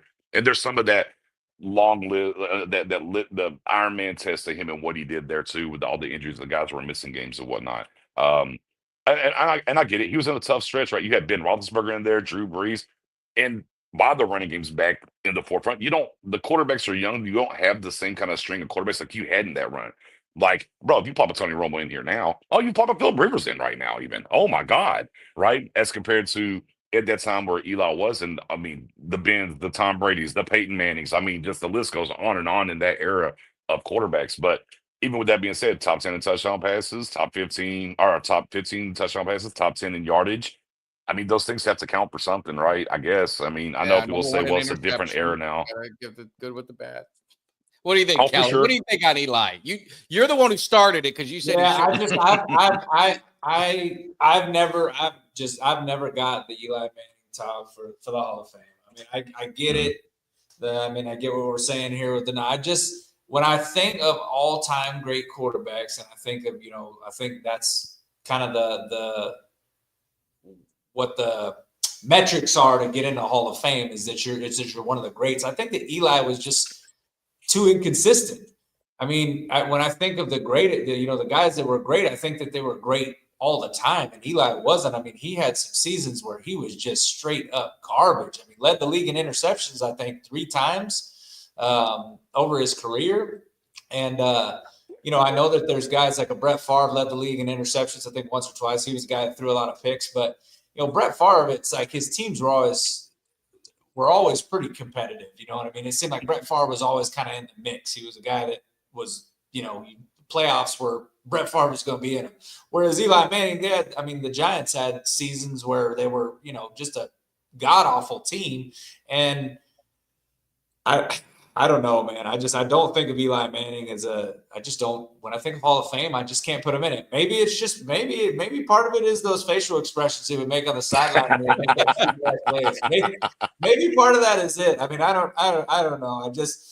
I know that there's that's one of those debates, and that's the thing about football is that it's one of those things where it's always going to be something that people are going to debate. He did have a long career, which obviously if you have a long career, you're going to be able to put up numbers. But I don't know. Anytime I look at Eli, anytime I think of Eli, I just don't think about a Hall of Fame quarterback. Right. But you know Well, what? I don't get a vote, and I'm not the one voting on it. So, but here's the thing that I would say: let me ask you. if Eli was to get in, just real quick, I would be absolutely. I absolutely don't think he's first ballot. I think if he got first ballot, I think that's just insane. If they were to eventually let him in a little bit later, fine. But I'm still salty that we don't got Darren Woodson in the Hall of Fame, and you could talk about. I'm with you there. In the Hall of Fame. So I think there's guys that are more deserving than Eli Manning to get in the Hall of Fame. Go ahead, Nick. Real quick, I was wrong. Eli Manning is 8th in touchdown passes. All right, I'm gonna give you the list. Right, I'm just gonna go. He's top 10. Here's the list of guys. All right, Tom Brady, the ungodly 649. Drew Brees 571. Peyton Manning 536. Brett Favre 508. Phillip Rivers 421. Dan Marino 420. Big Ben at 418. Eli at 366. Tarkenton at 342. Elway at 300. That's your top 10. Those are the only guys, by the way, with 300 touchdown passes. Yeah. Ever. No, he played a long. He leads the league. So did Brett Favre and Drew Brees and Tom Brady. He leads number 11. But hold on. But let's go to interceptions. I'm with you. Hey, y'all are my bag now. I like this. I like this. All right. Hey, Peyton Manning has more interceptions than him. Yeah. 251. Yeah. Now granted, Eli does have 244 though. Oh, did he pass it? Did Peyton Manning pass him because he kept playing? He did pass him, but he also lapped him in touchdown passes, so that's fair for Peyton. I mean, he did lap him in touchdowns too. Yeah. So but yeah, Eli's 11th. Brett Favre obviously number 1. He's in that 30-30 club, 336. But yeah, I mean, wow, Unitas 6. Oof. But yeah, I mean, he threw a lot. So did Elway. Hey, guess what? And when honestly, you play a long time, so did Aikman. Yeah, especially like Aikman started on a shitty team. You go look at his interceptions early on. That was and Peyton Manning was a victim of that early in his career as well. Sure. That rookie season was atrocious for Peyton. Yeah. He's 500 as a quarterback. I don't I'm not going to go beat down the walls and go raid the Hall of Fame if he got in, but I think he's getting in on his name more than anything. So you talk about longevity. With some of that. You talk about longevity. So is Frank Gore a Hall of Famer? I think Frank Gore is. Really? See, I don't think he is. I think he did it at a high clip for a very long time. See but on the backside of that, I didn't think Curtis Martin was.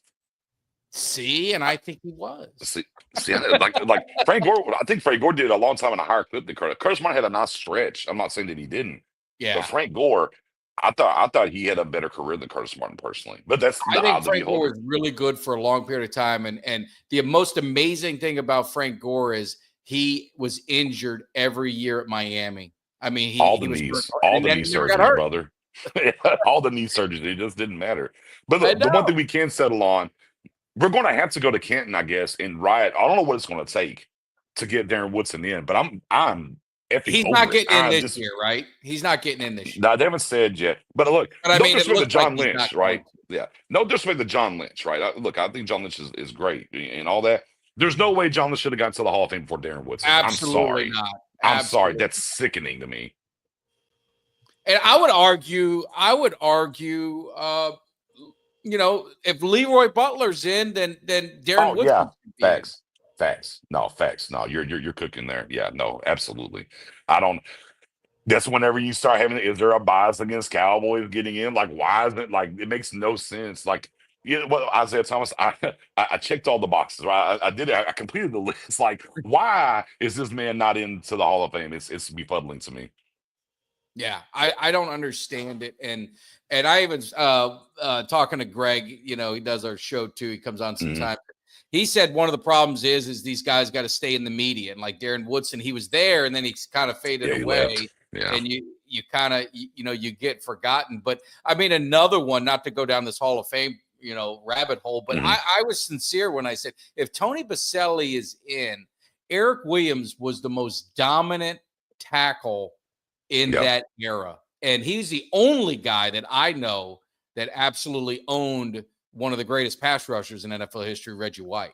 Yeah, that old head slap, boy. He was cold with that. Yeah, that injury, man. I mean, that car wreck, man. Just Yeah, I mean, def he was a robbed surefire him. Hall of Famer then. But if you Facts. look at his No, career but in he the would have been. Georgia, But I think, but I'm saying, but without, he's for sure. Look, without the car wreck, he's for sure already in.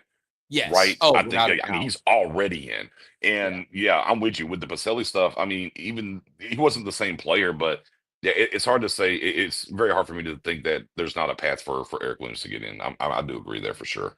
Yeah. Yeah. But I was looking at Kelly. I don't know. What do you think on does it look like Woody's going to get in this year? It didn't look like it was going to happen. I don't think so. I was just trying to look that up. I think that it's a damn shame, man. He's the one guy that I keep pounding the table for, man. And I think all of his teammates do too. If you hear interviews from anybody, whether that's Emmett, you know, Troy, Mhm. everybody that's played with Woodson. I mean, he was a staple back there in that, as a safety for the Cowboys for a long time. And if you think about it, we still, since Woodson, still have not had a guy like Woodson roaming that secondary back there. We haven't. They have not had a safety that has been a part of that defense for multiple years where you just knew, hey, we're good. We're good back here. We ain't got no worries back here. We still haven't got that guy. So I mean, he's a guy that just, and not only that, people talked about his leadership skills, how he was able to lead that team and that defense. And I don't know, man. I don't understand it. I do believe that there is a Cowboys bias. You can't tell me that there's not, because a guy like Drew Pearson got drugged Oh and my God. drugged and Yeah. drugged and drugged. I mean, The he only deserved. all-decade guy that wasn't in yet. My Yeah, goodness. exactly. So it's just like, you can't tell me that there's not a bias in the Cowboys. And what I don't understand, though, is why there would be any kind of bias other than the fact that he played for the Cowboys. But Woodson is one of the best. I mean, you just hear the guy talk. He just seems so genuine. I saw him on George Teague's podcast one time and watched him. I mean, he's a character guy. Seems like the kind of guy you'd sit down with, have a beer and just talk with him for hours. I mean, I love him, man. He's one of my favorite Cowboys, actually. I mean, a lot of people, obviously Emmitt Smith and, the regular suspects for guys like us that grew up in the 90s. But Darren Woodson, for me, is one of my all-time favorite Cowboys in terms of, in terms of the 90s guy. I love the dude, man. I had his jersey, and, great dude, man. It's a shame he ain't in. No. Facts. He definitely deserves it. So, well, man, we covered a lot in our hour and 40 minutes, man, and we still got 790 of you guys hanging on all these platforms. So, man, do your boys a solid. First of all, make sure you hit that subscribe. Make sure you hit the like. Make sure you hit the share. More importantly, we got your guy, Nix. You follow him on Twitter. He runs the Twitter Spaces. He's hiding his face. He's just embarrassed being a Cowboys I don't fan know. right now. I know. I keep hitting the damn thing and keep saying, "Oh, let me see. Look, your browser has lost connection to your camera. Make sure no other apps are using your camera/mic. Then refresh page. Restart your device if this continues." So I was in here in the back studio before, and it gave me that. So I was like, "Let me go out." I killed all my apps and everything. I said, "Okay, I should be good now." I came back in. I'm like, "Okay, all right, fine. I mean, whatever. Don't want to work." Yeah. So I don't know. I apologize. No, it's good. Hey, I had to ask you one last thing. I apologize. We're going to talk all Yeah. day. This isn't even sports related or football related or anything like Mhm. that. So you have do you have a gaming store? Yeah. Okay. Mhm. So I did something that my son, I don't know. I saw my kids buying stuff on TikTok, and I was sitting there scrolling. This thing said 4,000 or some sort of games on this stick. Right? It was $50. Mhm. I bought it, and it had all the Okay. games. And some bitch, man, that thing is legit. I Yeah. played Mike Tyson's Punch Out. I got a season going to a Tecmo Bowl 3 that last year the Cowboys went to the Super Bowl. Oh, shit. And I played. It is the baddest freaking thing I don't know if Yeah. it's legit. I don't know if it's gonna break in 3 weeks or whatever. But have you heard of that? Have you heard of those? Yeah. ROMs is what they're called, right? So they're downloadable. You're able to play them and stuff. They've been around for a while, but what's really cool here, specifically over the past like 3-4 years, they've gotten really good. Yeah, like it used to be, yeah, some things will work, but now, like I said, the last three years, dude, they've gotten so good now. And I mean, they're getting to the point now where I mean, you're playing up to it used to be like with the old school games, the Nintendo. Dude, they're all the way. They're doing PS2, GameCube, OG, Xbox games off of these things now. Is it technically, above board now? Well, there depends on how you look at it, but no, they're phenomenal. Well, I live in might the have world one of in my. gray. I don't Look, have look, I one. might have. Me too. Me too, and there might be one in my living room right now. Neither here nor there. I tell you, the only thing that pisses me off, I don't. If either one of you can help me, I get to Mike Tyson, and the some bitch he knocks me out in 3 punches. I forgot how to. I beat him before when I was a kid. I don't know how to beat him. I gotta go look it up again. You gotta get the reflexes back in there. You gotta have them. know. Well, are you? Here's the other thing too, though. You're playing on a flat screen, LED, LCD TV. Yeah. Sometimes there's a little bit of that delay that you didn't have when you were playing it on the original stuff back in the day on a CRT type TV because the pixels are different and how they operate. So you want to like be a little bit of the Jedi mind force to anticipate a little bit further and dodge quicker than you had to back in the day. Well, the one thing, Kelly, that's definitely hasn't changed. I'm playing Tecmo Bowl. I'm 2 games in. I smoked both teams. Emmitt Smith, like 10 carries, 260 yards. You want to talk? They talked about Bo Jackson. Play Tecmo Bowl Final Edition with Emmitt Smith. He is unbelievable. Unbelievable. Mm-hmm. So listen. I've always been a Cowboys fan, but I'm just gonna let you know, man. I was a master with Bo Jackson, though, man. My friends used to get so pissed off, man, because I would always have to go with the Raiders. And I'd run all over I'd run backwards, sideways, and I still end up getting a touchdown, man. Bo Jackson was my go-to back then because I could just get the ball and run the shit out of it with Bo, and they'd all be pissed off. They'd be like, Cowboys are your team. Pick the Cowboys. I'll be like, I'm gonna pick who I can win with. I'm gonna go with Bo Jackson right here. But Emmitt Smith he was good in that one too, though. He was good. But man, Bo Jackson, I just remember I was unstoppable when I would get him. Yeah, see that OG one. The problem was that was the one right before they started winning the Super Bowl. So you could win with them and get through and play, but it wasn't quite where they needed to be by the time you got to that final edition where all the Infinity Gauntlet was formed for the Cowboys and how good they were on that game. But I'll tell you what, on the OG one, the sleeper guy, if you ever mess around with it, that I used to play and smoke people with, I get the Bears and Neil Anderson. Neil Anderson was a whole ass cheat code as a running back in that game. And people just didn't think about it because Neil Anderson, who's that dude? He is a monster in Super Tecmo Bowl on the NES. Yeah, I'll have to check him out too. I love, it's hokey. Like my kid laughs at me. He looks at the game, but I whoop his ass. I said, all right, there you go. Yeah. Now we're playing my league. Now I'm going to show you how to get this thing done. Yeah. Absolutely. Yeah. No, we about once a year, me and the fellas, we get together and usually run through a season. Just have some fun with it. Takes us back to our childhood, obviously, as we're in our old rocking chairs here now. Look, man, without that game, you don't get to the Maddens and the college footballs of the world today. That game paved the way. Before that, you had 10-yard fight. The games were not good. Yeah. The games definitely were not what they were football-wise. Tecmo Bowl is the one that set the standard and got us to where we are today. So, if you love Madden, don't poke fun at Tecmo Bowl because you wouldn't have Madden without it. Yep. No, absolutely, man. It's fun. But yeah, so anyway, that was my last question, reminiscing, going down memory lane. But Nix, man, we appreciate you coming into the cave as always, man. It's great. Hopefully we get to see you at AT&T next year. I don't know if you're boycotting or what, but hopefully. Look, okay, look. Let me say something about this, the boycott or whatever. Okay, I'm gonna say something real quick. Look, for everybody here, if you want to buy a T-shirt, a cap, or whatever, buy that shit. Okay, look. This thing's different now. When Jerry Jones first walked in and said, winning's the name of the game, we must win. Because back then you had to win to get the money. Now they've navigated this thing with the TV deals and everyone gets the same split of the pie and everything else. You not buying a hat or a T-shirt ain't affecting nothing. No. So if you want to buy that and you want to rock that gear, man, go rock that gear. None of that's going to change anything up in that front office and anything else, and you're going to show them. Now, You have platforms that you can be loud on. Those are the things that matter. Be loud about your frustrations and things on whatever the platforms you are, no matter how big your following is, because you don't know who's going to see it, retweet it, catch fire, the whole nine. Those are the things, because we've seen that movement this year, this season, how it works.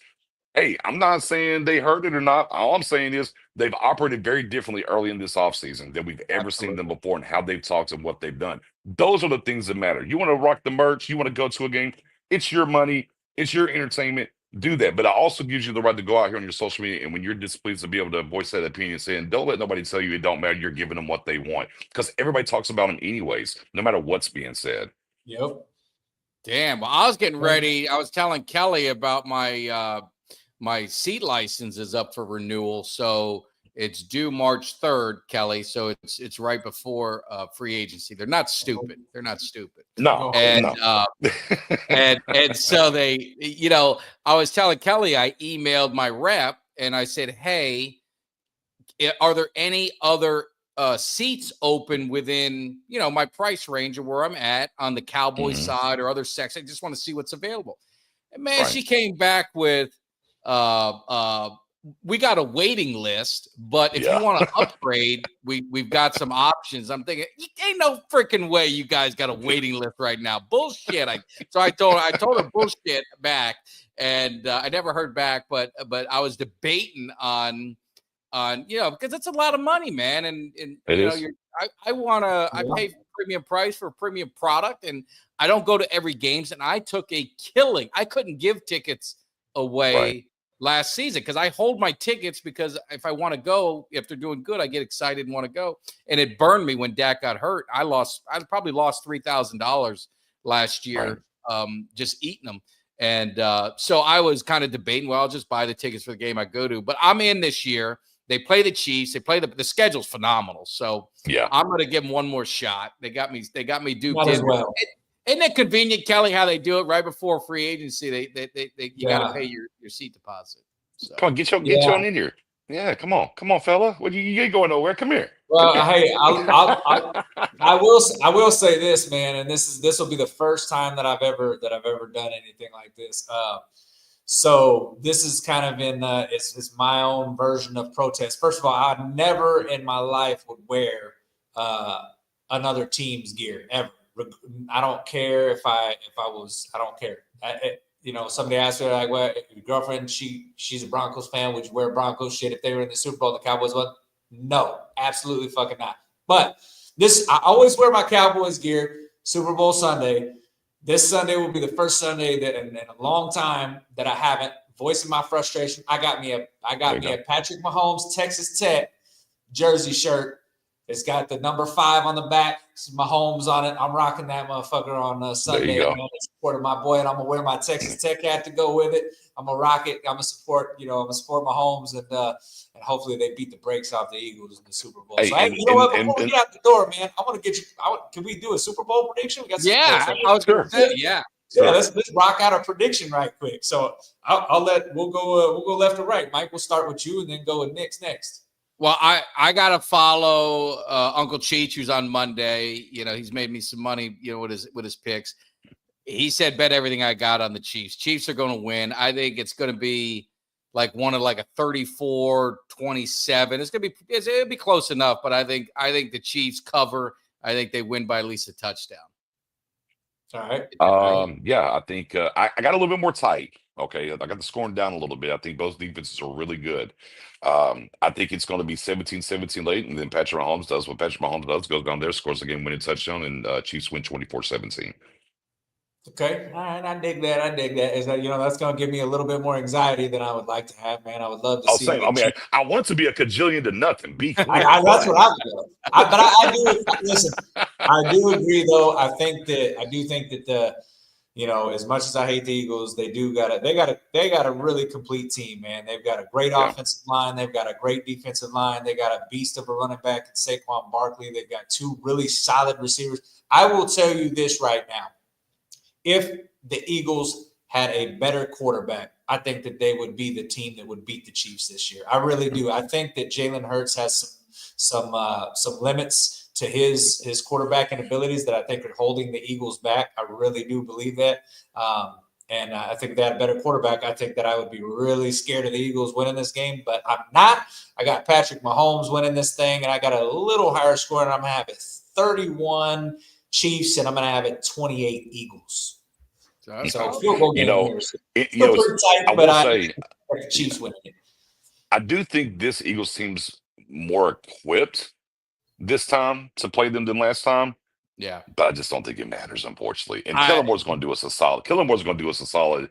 Maybe make one of those, we get it right across the 30, and then I call one of these stupid, weird plays out of nowhere that loses like 10 yards. Kellen's going to do us a solid. But the one thing I will say, look, if they complete the three-peat, I don't care. Cowboys Nation is probably going to hate this. I don't care. I am inducting Patrick Mahomes as an honorary member of the Ring of Honor at AT&T Stadium. You beat the damn Eagles 2 times, and you beat the Niners 2 times, and you stopped 4 Super Bowls that could have been a headache for me. So, dadgummit, Patrick Mahomes, you're all right with me. You can be honorary member of the Ring of Honor if you win this bad boy. I said 1 and 4 sounds a hell of a lot better than 2 and 3. That's my saving grace on these Eagles to have 4 Super Bowl losses. I'm hoping for that. And you know what's crazy? What's crazy to me, man, to think about is that just 7 years is all Mahomes has played. And if he retired tomorrow without winning the Super Bowl, if he retired tomorrow, he's a Hall of Fame quarterback. Hall of Fame quarterback after 7 years, man. After just 7 seasons. Here's the most egregious. I saw the number and I was like, wow, he's more, which is crazy. He's more likely to go to the Super Bowl percentage-wise than what his completion percentage is, which is absolutely nuts. Because he has a high completion percentage. Period. It's like, bruh, yeah, I mean, look, it's a cheat code of what they're doing. Chris Jones gave you the key. That guy they got should be a Hall of Fame coordinator. Obviously, we're talking about the Giants and what happened. Well, he was that coordinator over there for the Giants for those 2, and what he's done there with them. And Chris Jones does not get enough love. The type of player he is, he should be talked more about in the realms of what Aaron Donald was, so on and so forth. He doesn't get that because it's Patrick Mahomes, it's Taylor Swift, it's Travis Kelce. I understand all that. But like he said, as long as they don't want to hire Spags to be a head coach, we'll keep winning Super Bowls. No, that's to me the difference. Quarterback and coaching, it's just such a huge advantage, Chiefs. That's why I just can't see. I can't see Philly winning, but we'll see. I'll get into the Super Bowl. Hopefully, I haven't been in the NFL mood this week, but we'll get it going. But Nick, now we're up to 2 hours, and we definitely, man, I could talk football and just talk. Hey, look, I'm just warming up. No, Mike McCarthy. Hey, calm down, guys. We're just warming up over here. Hey, I'll keep going. It don't matter. No, but we love having you in, man, and hope to definitely get to see you at AT&T. I don't think I don't think we saw you last year. No, I just said the Bengals game was the only game I hit this year was the Bengals game. Okay. Yeah. So I had a lot of stuff going because I was under contract with the Pro Sports Fan app, and basically I was doing live reactions throughout the year over there. So and then that kind of ran out finally. We did that the last 2 years. Had a fun time with them. Great experience. Got to have some great conversations with Sean Salisbury. He was the president over there and whatnot. Oh, wow. So it was a real cool experience. Made a little change, ain't nothing wrong with that. Make a little change too on the back end. No, so, absolutely not, man. That's awesome. Yeah, but it was tying me up for I couldn't go to games, and then finally when that kind of unraveled a little bit, I'm like, cool. So I got to hit the Bengals game. But as of right now, I'm a free agent, if you will. And if nothing lands my way, then I'll definitely be at AT&T more this year for sure. Awesome. I got to come check out the daggum K tailgate. I ain't got the man. Yet. I got to pull up. We got to get Knicks in that Cowboys tailgate, man. Yeah, facts. No, I got to put that's on the docket for me this season for sure. Yeah. Yes, we'll make sure we're gonna make sure it's a game we're gonna win. We ain't gonna put up with that shit. That's a bad idea. That's a big 10-4. That's a big 10-4. Hey, do you think the Cowboys are gonna play the Rams in Melbourne, Australia? Oh, yeah, they play. Do they play on the road against the Rams this year? They do. I hope not. I think that's ridiculous. It's ridiculous. Yeah. I'm wondering because they haven't been able to get the Cowboys to London in a while or anywhere else. And I'm like, oh, you're going to Australia for the first time? Oh, why not send the Cowboys? I heard Mexico was a spot for them this year. Although, interesting enough, I don't know if Philly plays them on the road. They have to play them they play them on the road. I think I think I read something that Philly has some stock in that stadium that's down there, so it might be the move, maybe. Yeah. But we'll see. Yeah. I'd We'll love to see. go there though to visit. That'd give me a reason to maybe go. My wife might let me then. So, Now there you go. but Say, I Hey. see you working. I'm trying every angle I can, but man, we appreciate you coming in the cave. Yes, sir, brother. Always love having you, man. You take care. And You too, anything guys. you got to plug? Of course, your spaces and everyone knows who you are. But Oh anything yeah, I mean, hey, just social media wise, particularly, I'm particularly heavy on X, Twitter, where we're calling it these days. Your _guy _ Knicks NIX. Hit the follow notifications on so you get that when the space is live and rocking. And Pick Six Sports on YouTube. Me, Professor on Don, we're about to be diving in and opening up and getting into this draft content because 'tis the season. So we got to look forward to. And maybe we get some breaking news, maybe some free agency. I don't know. We'll cover that too. But yeah, if you want some good draft content, by all means, YouTube, Pick Six Sports, and of course, anything drafts and others. We do mock draft Fridays over there. We're kicking that off this week in the spaces amongst any other news. So you can catch me over there, man. Appreciate y'all for having me. Awesome, man. Love having you, man. Great seeing you. Hope to see you soon. We'll see your face next sir. time. All right. Yeah. Well, if my phone would have allowed it, whatever. Stupid All right. iPhone. All right. We'll see you, brother. Take care, man. All right, brother. Peace. All right. See you. All right, Kelly, we are back. Here we go. All right, man. Well, that was fun, man. It was a lot of fun. Absolutely, man. We killed almost 2 hours. We got 845 people in this thing, man. We got that's quite a Should few we get some people. likes? Should we get 845 likes and all these new subscribers? We're getting creeping up to 4,000 subscribers. It would be nice to hit that before the draft, I mean, we speak to the people, and the people speak back. Now all we need you to do is just go hit that like button.